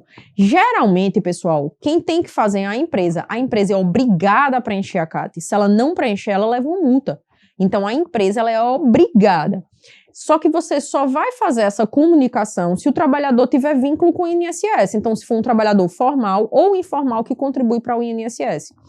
Quando a gente vai fazer essa CAT? Então, a gente faz até o primeiro dia útil seguinte da ocorrência, mas se caso o paciente tiver morrido, a notificação deve ser imediata no mesmo dia. Ah, Rafa, mas é a empresa que faz, né? Se a empresa não fizer, outras pessoas podem fazer, como nós, os profissionais de saúde, o próprio trabalhador, tá? O médico que atendeu ali, pessoas vinculadas ao sindicato, alguma autoridade pública. E essa comunicação é feita em 4 vias. Uma via vai para o INSS, uma via fica no sindicato, uma via do trabalhador e uma via fica anexada à empresa. Aí a gente volta aqui para nossa questão. Aí diz, Joana, 28 anos, é operadora de máquina em uma fábrica de móveis. Durante o expediente, ela sofreu um acidente enquanto operava uma serra elétrica. Ela não usava os equipamentos de proteção adequados, pois estava em uma pausa para o lanche. E ao retornar, não percebeu que a máquina ainda estava ligada. Então veja, a mulher fez uma pausa para o lanche, a máquina ficou ligada. A mulher volta. Ou seja, ela tinha feito uma pausa no seu trabalho, lanchou, mas ela voltou para cumprir o seu expediente. E ela foi imediatamente ali encaminhada ao pronto-socorro e após a avaliação foi feito o atendimento clínico que incluiu sutura dessa lesão e prescrição de repouso. Diante desse caso, assinale a alternativa correta sobre a obrigação de preencher a CAT. Nesse caso, a gente vai ou não vai preencher a CAT? Sim. Se ela é uma trabalhadora formal, ela precisa ter a CAT preenchida. No caso dela, quais são as notificações que a gente vai fazer? A CAT e a notificação ao SINAM. Se fosse uma daquelas doenças, né, perda auditiva induzida por ruído, um câncer, pneumoconiose, você ainda fazia também para a unidade sentinela. Beleza, a letra A diz, a CAT não é necessária, pois Joana não sofreu uma lesão grave e o acidente ocorreu fora do horário de trabalho. Não, a CAT é sempre necessária. Independente de ser um acidente leve, moderado, grave, enfim, qualquer padrão de acidente, seja acidente que afaste ou não o paciente das suas atividades, a CAT tem que ser preenchida. Letra B, a CAT deve ser preenchida, pois o acidente ocorreu no ambiente de trabalho, verdadeiro, né? Então, a CAT aqui ela vai ser preenchida porque ocorreu um acidente de trabalho. C, a CAT deve ser preenchida apenas se Joana precisar de afastamento, não. Qualquer acidente de trabalho, você vai preencher a CAT. Seja acidente que afaste ou não o trabalhador das suas atividades. D, a CAT deve ser preenchida apenas se a lesão for permanente ou causar invalidez, não. Todo acidente de trabalho ou doença ocupacional tem que preencher a CAT. E a CAT é de preenchimento obrigatório pelos profissionais de saúde? Não. Preenchimento obrigatório da empresa. Os profissionais de saúde só ajudam, tá? Quando a empresa não faz essa comunicação. Então, a resposta é pra gente, letra B. Vamos dar seguimento aqui e vamos para o nosso próximo tópico. Com essa questão aqui, galera, a gente vai discutir esse tema, níveis de prevenção. Então, é um tema muito simples, tá? Um tema que você gabarita a questão, bota a questão no bolso com muita facilidade. Então, vamos só fazer aqui, estruturar um esquema na nossa cabeça em relação a níveis de prevenção. Então, níveis de prevenção são condutas que nós podemos ter para evitar doença, para fazer um diagnóstico mais precoce, para reabilitar um paciente, tá? Então, são condutas ali em saúde. Veja que a gente tem aqui a doença. Se eu tomar condutas para evitar que a pessoa tenha a doença, ou seja, antes da pessoa desenvolver a doença, vai ser prevenção primária. Então, você é um paciente saudável, você ainda não tem nenhuma doença coronariana. E eu quero evitar que você tenha uma doença coronariana. Então, eu vou dizer o quê? Vou fazer uma promoção à saúde. Ó, se alimenta de forma saudável, faz atividade física, tudo isso vai prevenir que você fique hipertenso, tenha um ANDAC, tenha diabetes. Então, isso aí é promoção à saúde. Você ainda não está doente. Ou eu posso fazer a proteção específica, que é aquela que eu vou parar, na verdade, e eu vou perceber o seguinte, ó. Vou fazer a proteção para um padrão de doença. Então, eu vou fazer aqui uma vacina, tá? Para evitar que você tenha uma coqueluche. Então, eu vou fazer ali alguma coisa para evitar que você tenha um padrão de doença. Então, isso é proteção específica. Agora, você já pode ter desenvolvido a doença. Então, eu posso fazer medidas pós desenvolver a doença. Só que se essas medidas visem descobrir cedo a doença, tratar precocemente a doença, tá? Então, isso daí vai ser prevenção secundária. Então, na prevenção secundária estão o quê? Os rastreios. Você tem a doença, porém você ainda é um assintomático. Então, vou fazer rastreio para fazer diagnóstico precoce, para descobrir cedo e tratar precocemente. Só que a doença já pode ter se desenvolvido em você já é sintomático, desenvolveu a doença e você acabou desenvolvendo complicações. E agora, a minha ideia é te reabilitar. Fazer com que, enfim, você sofreu ali um AVC, então reabilitar você para você voltar ali a ter a sua motricidade normal, tá? Então veja que aqui o paciente já tem complicações e eu estou tentando evitar ali, tentando controlar essas complicações. E existem outros padrões que a gente chama aqui de prevenção quaternária e quinquenária. A quaternária, galera, está muito relacionada a evitar sobrediagnóstico e sobretratamento, ou seja, evitar iatrogenia. Só vou solicitar exame que o paciente tem indicação, só vou prescrever um tratamento se o paciente tiver indicação. E a prevenção quinquenária, que foi a que caiu o ano passado, é o quê? Vamos cuidar do cuidador para que ele oferte um melhor serviço de saúde. Então, veja, no dia que teu salário cai na conta, né, que aquele date finalmente te deu ali um retorno, ó, vamos se encontrar hoje, que você tá assim super de bem com a vida, você chega risonho no teu consultório, no teu plantão, atendendo o paciente, né, puxando a cadeira, olha, sente aqui, dona fulana, você tá ali de bem com a vida, então você trata melhor o paciente. Naquele dia que você tá mais estressado, você veio ali de uma escala, enfim, você deu 72 horas emendado, então você tá extremamente esgotado, então pode ser que aconteçam erros. Tá? Por quê? Porque o cuidador, ele também precisa ser cuidado. Então, quando eu paro para cuidar do cuidador, para que ele oferte um melhor serviço de saúde para a população, eu estou fazendo a prevenção urinária. Aí vê o que a nossa questão diz. Ó, Carlos, médico de um pequeno município, dá plantão noturno 3 vezes por semana e trabalha de segunda a sexta em um UBS, nesse município. Além disso, passa o fim de semana dando plantão em outra cidade. Coitado de Carlos, né? Ele vive trabalhando. Carlos vem se queixando com a equipe toda, que anda muito cansado, não tem lazer e não consegue dormir bem. Ao atender Dona Fabiana na UBS, ele acabou, por descuido, prescrevendo um antibiótico no lugar do hipoglicemiante. Então, veja, ele até trocou medicação ali, de tão cansado que ele estava. A enfermeira percebeu o erro de Carlos e o alertou. Diante desse contexto, cuidar de Carlos na tentativa que ele oferte um melhor atendimento aos pacientes seria o quê? Prevenção urinária. Rafa, fiquei na dúvida aqui da quaternária. A quaternária eu precisaria o quê? Evitar a iatrogenia. Então, se Carlos prescreveu os remédios, né, que a paciente tinha indicação, se ele solicita exame que a paciente tem indicação, então, enfim, se ele está ali realmente para prescrever segundo todos os guidelines, tá? Nesse caso, veja que a questão ela diz o seguinte, ó, cuidar de Carlos, cuidar da saúde mental dele, diminuir essa sobrecarga de trabalho dele está relacionado à prevenção urinária. Fechado esse tópico, vamos agora para os estudos epidemiológicos. Vamos embora aqui para um resuminho que eu fiz para vocês de estudos epidemiológicos, tá? Então, um resuminho simples, tranquilo, para você entender aqui todos os estudos observacionais. Então, veja, estudo observacional é aquele estudo que não tem intervenção, que você só vai lá e observa. Beleza. Eu posso observar uma única vez, seriam os estudos transversais, ou eu posso observar mais de uma vez, seriam os estudos longitudinais. Eu posso ir lá fazer um questionário com você só hoje e prio, encerrou o meu estudo, é um estudo transversal. Ou eu posso querer ficar acompanhando você durante 10, 20, 30 anos para ver se você desenvolve alguma doença, tá? Então seria um estudo longitudinal. Beleza. Nos estudos transversais, galera, eu posso ir lá e observar pessoa por pessoa, então aplicar um questionário de forma individual.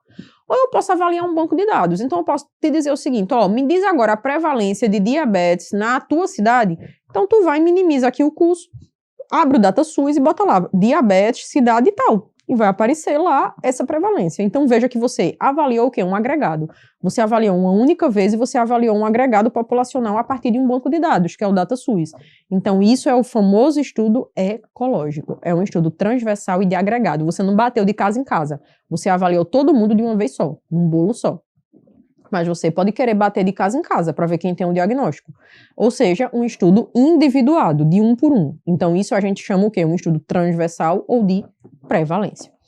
Fechada essa ideia, vamos agora para os longitudinais, onde a gente vai observar mais de uma vez. Então, eu posso observar daqui para frente ou eu posso observar daqui para trás, ver se você tem um fator de risco, por exemplo, lá no teu passado. Então, geralmente, quando a gente observa daqui para frente, a gente está falando de estudos de coorte. Aí eu vou fazer uma pausa para te explicar uma exceção. Existe uma coorte chamada coorte histórica. Então, a coorte histórica, na verdade, ela partiu lá do passado, certo? E foi observando do passado para frente, para ver quem desenvolveu a doença. Segura essa ideia que eu vou te explicar aqui com base em relação ao fator de risco e desfecho. E existe o caso controle, que é um estudo daqui para trás, tá? É um estudo onde eu vou avaliar daqui para trás. Rafa, como é que eu vou saber diferenciar esses estudos daqui para frente, daqui para trás? Como é que eu vou saber diferenciar isso? Sempre pergunta de onde o estudo parte. Coorte, o estudo parte da exposição rumo à doença, rumo ao desfecho. Então, vou te desenhar aqui uma coorte. Então, vamos lá. Pessoas que fumam, tabagistas, pessoas que não fumam. Então, vou selecionar pessoas que fumam e que não fumam e vou acompanhar durante 10, 20 anos para ver quem desenvolve câncer de pulmão. Então, eu parti do fator de risco rumo ao desfecho. Fechado a ideia? Então, isso vai ser o quê? Coorte. E a coorte retrospectiva, Rafa? A coorte retrospectiva, eu vou pegar, por exemplo, uma pilha de prontuários de gente que fumava lá em 1990, uma pilha de prontuários de gente que nunca fumou em 1990, e vou sair lendo esses prontuários até hoje para ver quem desenvolveu hoje o câncer de pulmão. Percebe que eu parti ainda do fator de risco, do fator de exposição, então vai ser coorte. Nesse caso, uma coorte retrospectiva, porque o fator de risco estava no passado. E caso controle, o nome não é caso, ó, caso controle. Então, vou pegar gente doente, gente sadia e vou olhar para o passado dessas pessoas para ver quem tinha o fator de risco no passado. Então, vai ser sempre um estudo retrospectivo. Só que o caso controle, galera, eu tenho que fazer os dois grupos muito parecidos. Então, eu tenho que pegar o grupo doente e o grupo sadio muito parecido. Senão, eu posso incorrer no viés de seleção. O que é o viés de seleção? É quando você para e eu seleciono, por exemplo, gente com o câncer de pulmão, gente sem o câncer de pulmão. Só que nesse grupo caso, eu coloquei só paciente idoso, sexo masculino. E no grupo controle, eu coloquei só mulher jovem. Vai ter um viés de seleção e esse estudo não vai ser confiável. Então, eu preciso selecionar bem os grupos caso e o grupo controle, de modo que eles tenham mais ou menos a mesma faixa etária, mais ou menos o mesmo gênero, tá? Então, eu preciso controlar esses grupos para que eles sejam muito parecidos para evitar o viés de seleção. Uma coisa que costuma cair muito na prova, e o raro, né? Qual é o melhor estudo para fator de risco raro, para doença rara? Então, sempre parte do raro. Então, se você quer estudar uma doença rara, é melhor você já partir da doença rara. Quem é que parte da doença? Caso controle. Então, para doença rara, para doença rara, você vai fazer caso controle. Se você quer estudar um fator de exposição raro, você já parte do fator de exposição. Então, melhor seria uma coorte. Rafa, entre coorte e caso controle, os dois são longitudinais. Qual é o melhor para fazer a associação? Para eu realmente dizer assim, não, esse fator aqui de risco, né, tá intimamente ligado a essa doença. Qual é o melhor? O prospectivo, galera, ou seja, coorte. Então, coorte, ele estabelece melhor essa relação de causa e efeito. Fechado isso, e os estudos com intervenção? Estudos com intervenção a gente vai chamar de ensaios clínicos. Então, ensaios clínicos, eles não são observacionais, como a gente viu. Eles simplesmente fazem uma intervenção em você. Então, eles testam droga nova, eles testam uma cirurgia nova, eles testam uma vacina nova. Então, a gente vem para cá, ó, em um estudo epidemiológico realizado para investigar a relação entre consumo de bebida alcoólica e o desenvolvimento de câncer de fígado, os pesquisadores acompanharam um grupo de 1.000 pessoas durante 10 anos. Durante o período do estudo, foram registradas as quantidades de álcool consumidas por cada participante. Você percebe que ele está dizendo que bebida alcoólica seria um fator de risco para câncer de fígado. Então, ó, tem um fator de exposição, que é a bebida,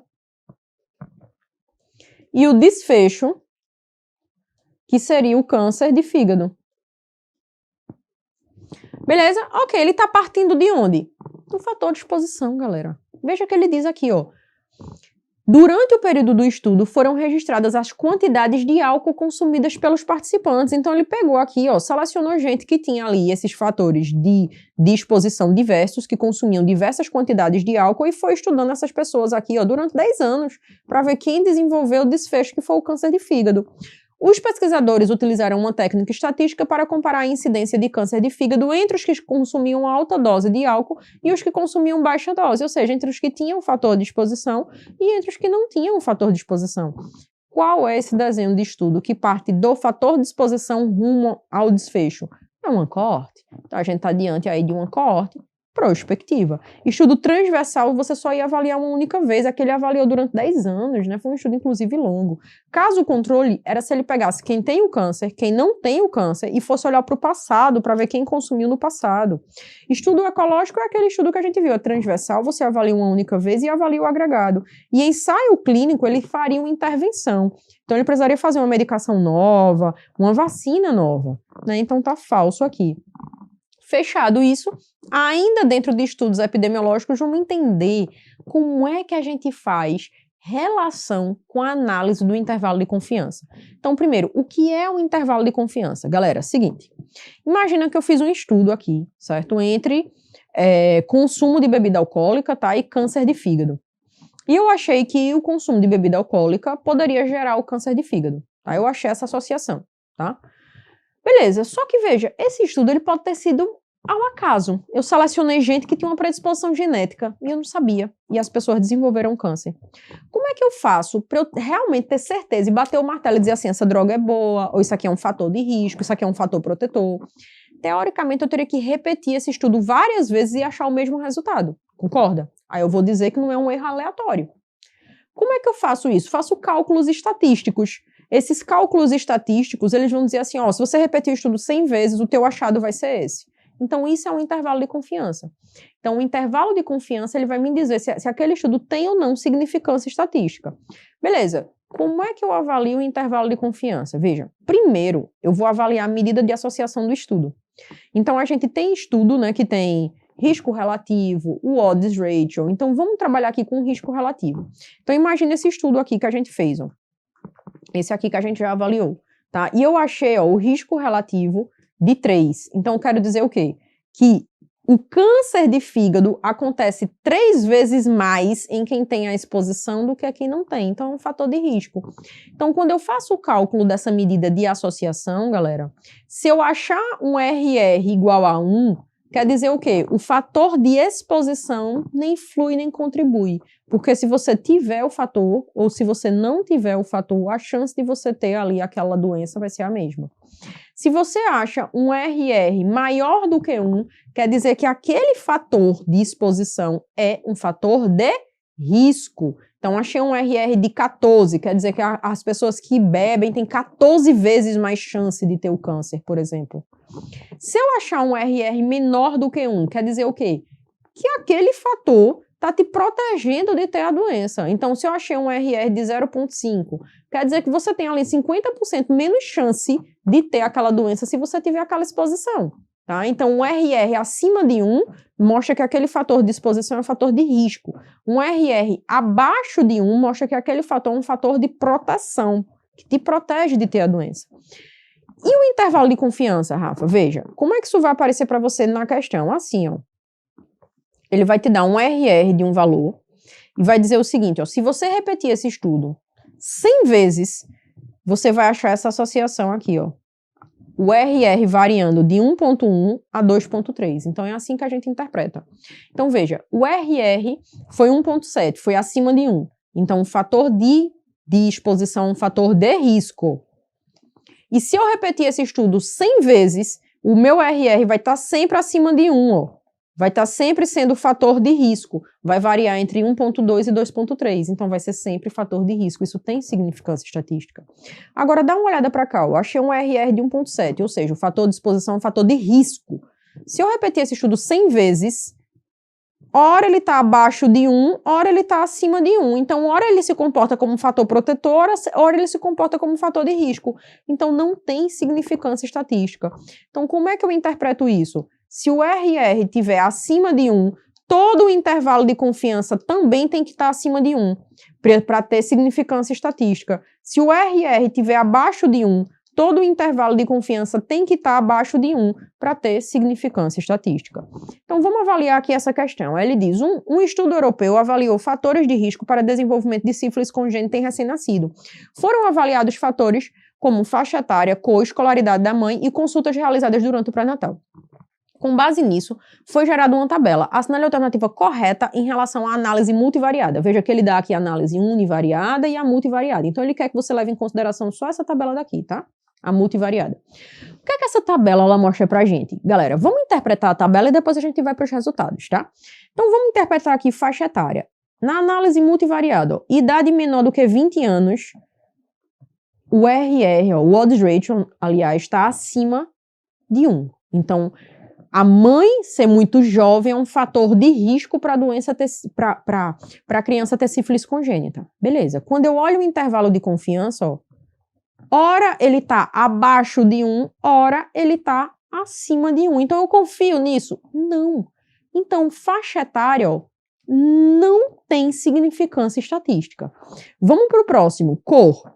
Se for cor parda ou negra, ó, tem 2 vezes mais chance da criança nascer com sífilis congênita. Eu olho o intervalo de confiança, está todo acima de 1. Então, ok, cor é um dado, é um fator de risco para o desfecho, que seria sífilis congênita, e tem significância estatística. Escolaridade, ó, ter uma escolaridade menor do que 8 anos de estudo é um fator de risco, está acima de 1. E todo o intervalo de confiança também está acima de 1. Então, ter menos de 8 anos de estudo é um fator de risco para o desfecho, que seria sífilis congênita. Pelo menos uma consulta pré-natal, não. Ou seja, a mãe não teve nenhuma consulta de pré-natal. Olha o odds ratio, 11,4. Tem 11 vezes mais chance da criança nascer com sífilis congênita. E todo o intervalo de confiança está acima de 1. Então, ok, eu posso confiar. Então, perceba que a gente achou ali, ó, 3 fatores que tem significância estatística, e só um que não tem, que é a faixa etária. Desses 3 que tem significância estatística, qual é aquele que mostra ser um risco maior? Pelo menos aqui, ó, não ter nenhuma consulta pré-natal. Se você não tiver nenhuma consulta, a chance da criança nascer com sífilis congênita é 11 vezes maior do que aquelas que fizeram pelo menos uma consulta. Fechado o raciocínio, vamos avaliar. Ó. Não ter pelo menos uma consulta de pré-natal foi o fator que mais aumentou o risco de sífilis congênita com significância estatística, verdadeiro. Letra B, idade menor que 20 anos, cor parda ou negra e escolaridade são fatores de risco para sífilis com significância estatística? Falso. Por quê? Porque a idade menor que 20 anos não tem significância estatística. O intervalo de confiança, ora é fator protetor, ora é fator de risco. C, cor parda ou negra não demonstrou ser fator de risco, pois não obteve significância? Não, demonstrou ser fator de risco e teve significância estatística. D, escolaridade foi o fator que mais aumentou o risco de sífilis congênita com significância? Escolaridade teve a significância estatística, mas não foi o fator que mais aumentou. Foi essa questão do pré-natal, que aumenta em 11 vezes. E a letra E, ter menos de 8 anos de estudo não demonstrou ser fator de risco para sífilis congênita? Falso. Demonstrou e teve significância estatística, né? A gente vê que o intervalo de confiança foi coerente com a medida de associação, que foi o odds ratio. Então, a resposta é para a gente, letra A. Dá uma olhada agora nessa questão que a gente vai trabalhar níveis de evidência dos estudos. Tá? Então, vamos parar um pouquinho só para a gente trabalhar os níveis de evidência. Então, a gente viu aqui diversos desenhos de diversos estudos. Coorte, caso controle, estudo ecológico. Quais são os estudos que eu mais posso confiar? Tá? Então, vamos lá. Ó, nível 1A, aquele estudo que você realmente confia, que é assim, um estudo topado. São as revisões sistemáticas de ensaios clínicos randomizados, de ensaios clínicos bem feitos. Isso é o maior nível de evidência, é um estudo altamente confiável. 1B são os ensaios clínicos randomizados que foram muito bem feitos, que metodologicamente eles foram extremamente bem feitos. Esse é nível de evidência 1B. 2A são as revisões sistemáticas homogêneas de estudos de coorte. 2B são os próprios estudos de coorte bem feitos e os ensaios clínicos fubequinhas, né, de baixa qualidade. 2C, estudos ecológicos. 3A, as revisões sistemáticas de caso controle. 3B, os próprios casos controles. 4, relato de série de casos ou coorte caso controle de baixa qualidade metodológica. E 5, opinião de especialista. É o nível de evidência mais baixo que tem. Com base nisso, dá uma olhada nessa nossa questão. Os melhores tipos de estudo que apresentam mais alto nível de evidência seria o quê? Sempre revisão sistemática e meta-análise. Revisão sistemática de ensaio clínico. Tá? Então, opinião de especialista, falsa, é o último, né? Então, revisão sistemática de ensaios clínicos controlados, randomizados, ou seja, revisões sistemáticas de bons ensaios clínicos. É o mais alto nível de evidência. C, revisão sistemática de estudos de caso controle. Não, né? Tá bem abaixo ali. Revisão sistemática de estudo de coorte. Também tá abaixo das revisões sistemáticas de ensaios clínicos. E estudos ecológicos, não, 2C, né? Tá ali no meio da nossa pirâmide. Então, fechamos letra B. Passamos agora, galera, para estudar um pouquinho de Código de Ética Médica e princípios da bioética. Então, só a gente revisitar aqui rapidinho os princípios da bioética, a gente sabe que são 4 princípios, né? O primeiro princípio é o princípio atrelado à beneficência. Então, esse princípio é um princípio que diz que a gente tem que fazer o máximo de bem para o nosso paciente. A gente tem que maximizar o bem que a gente faz para o nosso paciente. O nosso trabalho tem que ser sempre em prol de fazer o bem pela pessoa. A não maleficência é aquele princípio que diz que a gente tem que fazer o mínimo mal para o paciente. Rafa, como assim? Imagina que tu tá atendendo ali um paciente e o paciente é hipertenso. Então, você pode passar uma série de antihipertensivos, mas para aquele perfil de paciente, você diz assim, não, o melhor antihipertensivo que vai causar menos efeitos colaterais para esse paciente é esse daqui, então eu vou prescrever ele. Percebe que você usou o princípio da não maleficência? Ou seja, eu vou causar o menor dano possível. Ele teria até indicação de fazer aqui o antihipertensivo A, B e C, mas eu vou fazer o D, que é o que causa menos efeitos colaterais para esse paciente. Então, você prezou pelo princípio da não maleficência. Eu vou causar o menor malefício para o paciente. Existe o princípio da justiça, que é um princípio que está atrelado à equidade. Então, eu vou tratar os pacientes de forma igual e respeitosa, mas eu vou priorizar quem precisa mais de mim. E existe o princípio da autonomia, que é o princípio que eu devo respeitar a vontade do meu paciente. Então, com base nesses princípios da bioética, é que a gente tem aí o nosso Código de Ética Médica. Todos os artigos são alicerçados nesses princípios. Aí a gente vem para essa questão, o idoso, 72 anos, com neoplasia gástrica e múltiplas metástases, relata que não gostaria mais de realizar uma quimioterapia paliativa, pois diminui sua qualidade de vida. Então o idoso chega para você, veja que esse idoso ele não tem mais prognóstico de cura, né? Você está tentando ali melhorar a sobrevida, e você está tentando dar conforto para o paciente. E o paciente solicita a você que não quer mais fazer a quimioterapia paliativa, né? Que ele fica muito espoliado, enfim, piora a qualidade de vida dele. Neste contexto, o que é que você deve fazer? Você deve respeitar a vontade do seu paciente, tá? Então, nesse contexto daqui, a vontade do paciente é soberana. Aí a letra A diz: autonomia. O médico deve respeitar a decisão do paciente, mesmo que essa decisão envolva a interrupção do tratamento, pois a autonomia do paciente deve ser garantida. Verdadeiro? Nesse caso, você respeita a vontade do seu paciente, você vai ofertar o melhor que tiver de cuidados paliativos para dar conforto e qualidade de vida. Letra B, beneficência. O médico deve continuar o tratamento, pois a principal obrigação do profissional é promover o bem-estar do paciente. O paciente está te dizendo que piora a qualidade de vida dele. Então, falso, eu não vou continuar o tratamento porque eu quero. Eu tenho que conversar com esse paciente e respeitar a autonomia dele. C, não maleficência. O médico deve interromper o tratamento para evitar que o paciente sofra ainda mais com os efeitos adversos, uma vez que o sofrimento é o mal maior. Na verdade, veja, o médico vai interromper o tratamento para evitar que ele sofra ainda mais. Isso aí estaria correto. Mas percebe que faz parte do respeito à vontade do paciente e não da não maleficência. Rafa, me dá um exemplo da não maleficência nesse caso. Quando você parasse para prescrever agora as medicações de cuidados paliativos dele, você dissesse, eu vou passar aqui uma morfina, mas eu vou passar também um laxativo, porque eu sei que vai dar um efeito colateral, eu vou diminuir o mal que eu vou fazer para esse paciente, tá? Então, eu vou passar aqui um laxante. Isso é um exemplo da não maleficência. Então, veja que isso daqui que foi escrito está completamente correto, mas está atrelado à autonomia, porque o paciente te pediu, né, aquilo, então você respeita a vontade dele.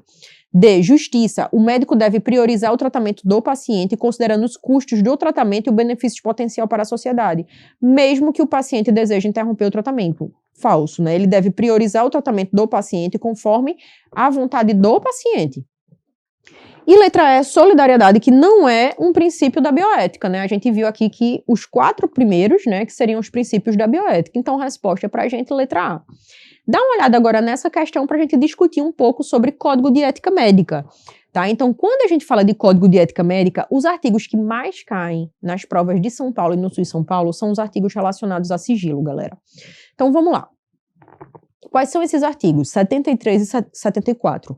O artigo 73 diz: é vedado ao médico, é proibido ao médico revelar fato que tenha conhecimento em virtude do exercício de sua profissão, salvo por motivo justo, dever legal ou consentimento por escrito do paciente.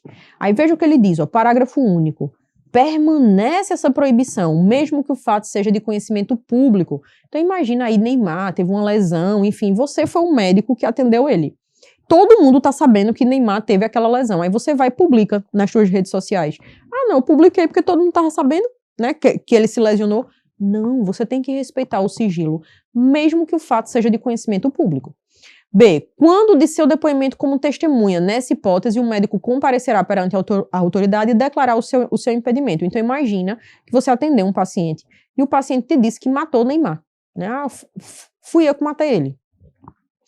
Aí, a promotoria descobre que você é o médico desse paciente, tá, que matou Neymar, e te chama para depor. Então, você comparece em juízo e você diz que está impedido de falar sobre o que o teu paciente contou em consulta. Você está impedido pelo sigilo. E a letra C, na investigação de suspeita de crime, o médico estará impedido de revelar segredo. Exatamente isso. Então, se o paciente ele te contou que matou outra pessoa, você está impedido de revelar sigilo relacionado à consulta, tá? Então, você comparece em juízo e você diz que você não pode falar sobre aquele tema porque você tem o sigilo profissional. Rafa, eu não vou quebrar isso nunca. Veja o que ele diz, ó, você pode quebrar o sigilo por motivo justo, por dever legal ou consentimento do paciente. Rafa, me dá um exemplo de motivo justo. Imagina que tu tá atendendo uma pessoa e essa pessoa te diz que tem HIV e que vai iniciar relação sexual com o namorado ou com a namorada que a pessoa não sabe que tem HIV. Então, isso é um motivo justo. Né? Imagina aquele paciente que diz para você que vai cometer suicídio. Você precisa acionar a rede de apoio, você precisa quebrar o sigilo. Isso também é um motivo justo. E em relação à criança ou adolescente, mesmo raciocínio, galera. É vedado ao médico, é proibido revelar sigilo profissional relacionado a paciente criança ou adolescente, desde que esses tenham capacidade de discernimento. Então, boca de siri, você não quebra o sigilo. Inclusive, não quebra contando nada a pais ou representantes legais, salvo quando a não revelação possa acarretar dano ao paciente. Então, se o paciente te fala que vai se matar, que está usando droga em uso escalonado, a gente vai ver uma tabela aqui, você quebra o sigilo. Artigo 75, é proibido ao médico fazer referências a casos clínicos identificáveis, ou seja, sempre resguardar a identidade do teu paciente, tá? Mesmo que o paciente te autorize, mas você sempre deve resguardar a identidade dele. Rafa, em quais eventos eu posso quebrar o sigilo? Então, eu trouxe aqui para você, ó, quebra de sigilo. Se o paciente, criança ou adolescente, te relatar que está tendo ali, ó, algum tipo de violência, que está sofrendo algum tipo de violência, como maus tratos, violência sexual, bullying, violência psicológica, se ele estiver fazendo uso escalonado cada vez maior de álcool ou outras drogas, se tiver sinais de dependência química, tem que contar aos pais. Se tiver sinais de autoagressão, ideação suicida, tendência homicida, se for gravidez ou abortamento na adolescência, se o paciente, né, criança ou adolescente, tiver uma sorologia positiva para HIV, se ele não estiver aderindo a tratamentos, deixando o adolescente ou terceiros em risco, e se tiver diagnóstico de doenças graves, como quadros depressivos e outros transtornos do campo mental. Tudo isso você pode quebrar o sigilo. Quando é que você não quebra o sigilo? Se o paciente te relatar ali que está de namorico, está ficando com alguém, iniciou atividade sexual. Se ele relatar que ele só experimentou droga, mas ele não está fazendo uso, não tem sinais de dependência. Se ele te confessar orientação sexual e conflito de identidade de gênero, você não quebra o sigilo. Prescrição de contraceptivo, você não quebra o sigilo, você prescreve o contraceptivo, mas não quebra. E se ele tiver algum IST que você consiga ali tratar e manejar tranquilamente, tá? Então você também não quebra esse sigilo. Então, de você, resumindo aqui o Código de Ética Médica, eu só quero 3 coisas, tá? Então, não quebre o sigilo, exceto quando possa acarretar um dano ao paciente ou a outra pessoa, e não exponha o seu paciente. Então, não revele a identidade do seu paciente, mesmo que ele te autorize a isso. Respeite a vontade do paciente, exceto em risco de morte, mas você deve respeitar a vontade do teu paciente. E não minta e evite fofoca, tá? Então não minta, não diga, o paciente aqui tem uma lesão, é uma besteirinha e é um câncer, você não pode fazer isso, tá? Então vamos para cá. Durante uma consulta de rotina, a médica recebe uma paciente de 32 anos, Maria, que é casada e mãe de 2 filhos. Durante a avaliação, Maria confessa que é portadora de HIV, mas pede que a médica não conte nada a seu marido. Como assim? Né? Essa mulher pode ter contaminado o cara. Então, nesse caso, eu conto ou não conto? Claro que eu conto. Né? Eu preciso chamar esse marido, inclusive fazer exame nele. Né? Então, a mulher sabe que tem uma doença que pode transmitir para o marido e pede para você não contar. Então, a não revelação acarreta um risco grande para esse marido. Então, nesse caso, eu faço o quê? Chamo o marido, né, e pergunto se Maria quer contar ou se eu conto, mas tem que esse fato ser revelado na presença do médico, seja pelo médico ou seja por Maria. Tá? Mas os 3 têm que se reunir ali, a médica, Maria e o marido, e o fato tem que ser revelado. Então, eu posso até dar uma chance dela contar, mas na minha presença. Então, a letra A diz, a médica deve manter o sigilo absoluto. Falso. O sigilo tem que ser quebrado e você tem que estar ciente que aquilo dali, que aquela informação ela foi passada, tá? Então não é deixar a Maria contar em casa, não. Ela tem que contar na sua frente. B, a médica pode compartilhar a informação com familiares próximos de Maria? Não.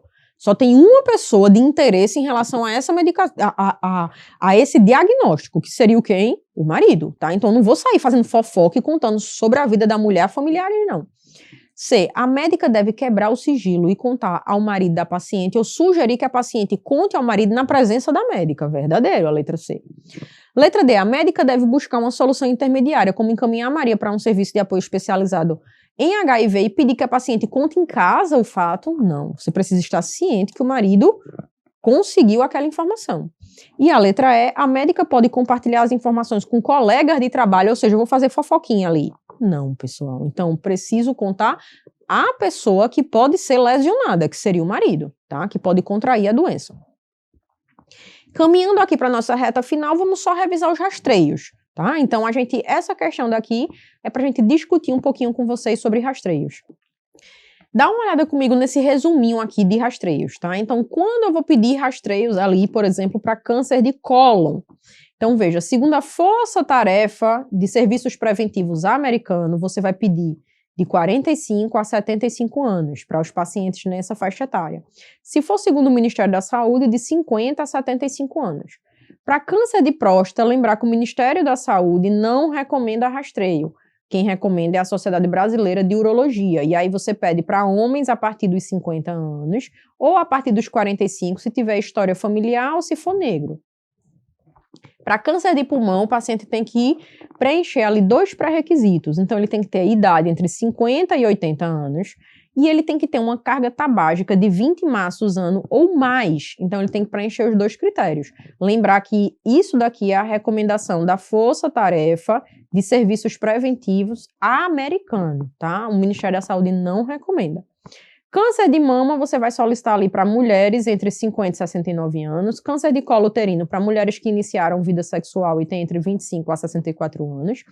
Hipertensão para todo paciente acima de 18 anos ou mais. Dislipidemia para todo homem com 35 anos ou mais e mulher com 45 anos ou mais e fator de risco para DAC. Mulher tem que ter a idade e o fator de risco. Isso aqui é nível de recomendação A.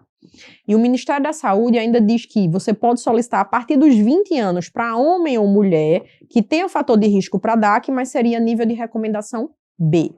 E para paciente com diabetes acima de 35 anos, né? 35 anos ou mais. Ou para os pacientes que tenham sobrepeso, mais um fator de risco para diabetes, né? Sobrepeso ou obesidade, mais um fator de risco para diabetes. Então, você já solicita. Beleza, aí vê essa questão. João, 48 anos, sem histórico de câncer na família, consulta para uma avaliação de rotina, sem sintomas ou queixas. Durante a consulta, o médico decide discutir a possibilidade de rastreamento para câncer coloretal, segundo os protocolos mais recentes. Galera, preste atenção. Como é que eu sei que a questão está cobrando algo relacionado ao Ministério da Saúde ou à Força Tarefa Americana? Porque se for pelo Ministério da Saúde, ele vai dizer segundo os protocolos do Ministério da Saúde. Se ele disser segundo os protocolos mais recentes, ele está te cobrando o quê? A Força Tarefa Americana. Então, volta aqui, ó. Pela Força Tarefa Americana, de rastreio de câncer de cólon, a partir dos 45 anos você já faz. João tem 48, então pela Força Tarefa Americana, João já tem indicação de fazer rastreio para câncer de cólon. Fechada a ideia, vamos atrás dessa resposta. Letra A, João não teria indicação para rastreio pelo Ministério da Saúde, mas ele bota segundo os protocolos mais recentes. Então, ele quer a Força Tarefa Americana, que foi atualizada recentemente. B, João não teria indicação para colonoscopia, mas teria para retsigmoidoscopia? Não, ele tem indicação. Aí, se você vai fazer com colono, se você vai fazer com sangue oculto, se você vai fazer com retsigmoidoscopia, você vai ver. Tá? Mas não é que ele tem uma indicação para um ou outro exame. Ele tem indicação para fazer. Tá? Então, falso. C. João não tem indicação para rastreio de câncer coloretal, mas tem indicação para rastreio de câncer de próstata? Não, ele não tem indicação para rastreio de câncer de próstata. Ele ainda não chegou na idade. Segundo a Sociedade Brasileira de Urologia. tá? Mas ele tem indicação para rastreio de câncer coloretal. D, não há recomendação atual de rastreio de câncer coloretal. Falso, né? Tem recomendação do Ministério da Saúde, Força Tarefa Americana. E a letra E, João tem indicação para rastreio de câncer coloretal. Segundo os protocolos mais recentes, verdadeiro, ele tem. Para encerrar, a gente vai discutir agora sobre telemedicina. Telemedicina, galera, questão tranquila da gente resolver, tá? Então é só a gente lembrar que a telemedicina existe em várias modalidades. E primeira modalidade, a teleconsulta, é o quê? Uma consulta à distância. Então é médico-paciente se consultando à distância. A teleinterconsulta seria o quê? Veja, a teleinterconsulta é você, médico da atenção primária, por exemplo, está atendendo um paciente e você sente necessidade de conversar com o endocrinologista. Então, você vai, marca ali uma consulta com o endocrinologista, passa o caso do paciente. O paciente pode ou não participar, mas sempre tem ali 2 médicos, o médico assistente e o especialista, tá? E pode ter ali a terceira pessoa, que seria quem? O paciente. Então, a teleinterconsulta é a troca de informação e opinião entre médicos. O paciente pode ou não participar, beleza? Então, é médico discutindo com outro médico à distância. O telediagnóstico é o quê? É você laudar exame à distância. Então, o telediagnóstico é, eu sou cardiologista, você manda para mim ali o eletro e o laudo, tá? Então, eu sou radiologista, você manda para mim aquela imagem e o laudo. Então, é o quê? Laudar exame à distância. A telecirurgia tem uma pessoa, um médico que está operando o paciente, e tem um médico à distância que está ajudando. Ele está assistindo a cirurgia lá da casa dele, lá do serviço dele, e ele está ajudando aquele médico ali, opinando em relação à técnica cirúrgica, tá? Então, e existe também aonde? Na robótica. Então, na robótica, às vezes um médico à distância consegue controlar um robô, tá? Que vai estar ali fazendo a cirurgia. Beleza. O que é o telemonitoramento? Veja, o telemonitoramento ou televigilância, o nome já está dizendo, é você monitorar ou vigiar um paciente à distância. Então, eu sou geriatra, eu sou médica de uma clínica ali de paciente de longa permanência. Eu já conheço todos os pacientes, consultei todos, eu estou em casa, a equipe de enfermagem passa para mim a evolução todos os dias ali daquele paciente, eu faço só ajuste de medicação. Tá? Então, passa para mim como foi a diurese, o HGT, eu estou em casa, eu vou fazendo ali o monitoramento. Então, é acompanhar pacientes de longa permanência, que você já conhece bem a história. A teletriagem é um médico fazendo a triagem dos pacientes e encaminhando para os especialistas. Agora, é uma triagem à distância. E a teleconsultoria não envolve o paciente. É um médico que entende de gestão, por exemplo, de uma clínica e ajuda ali gestores. Tá? Então, é médico e gestor ali juntos, conversando sobre gestão de algum serviço de saúde.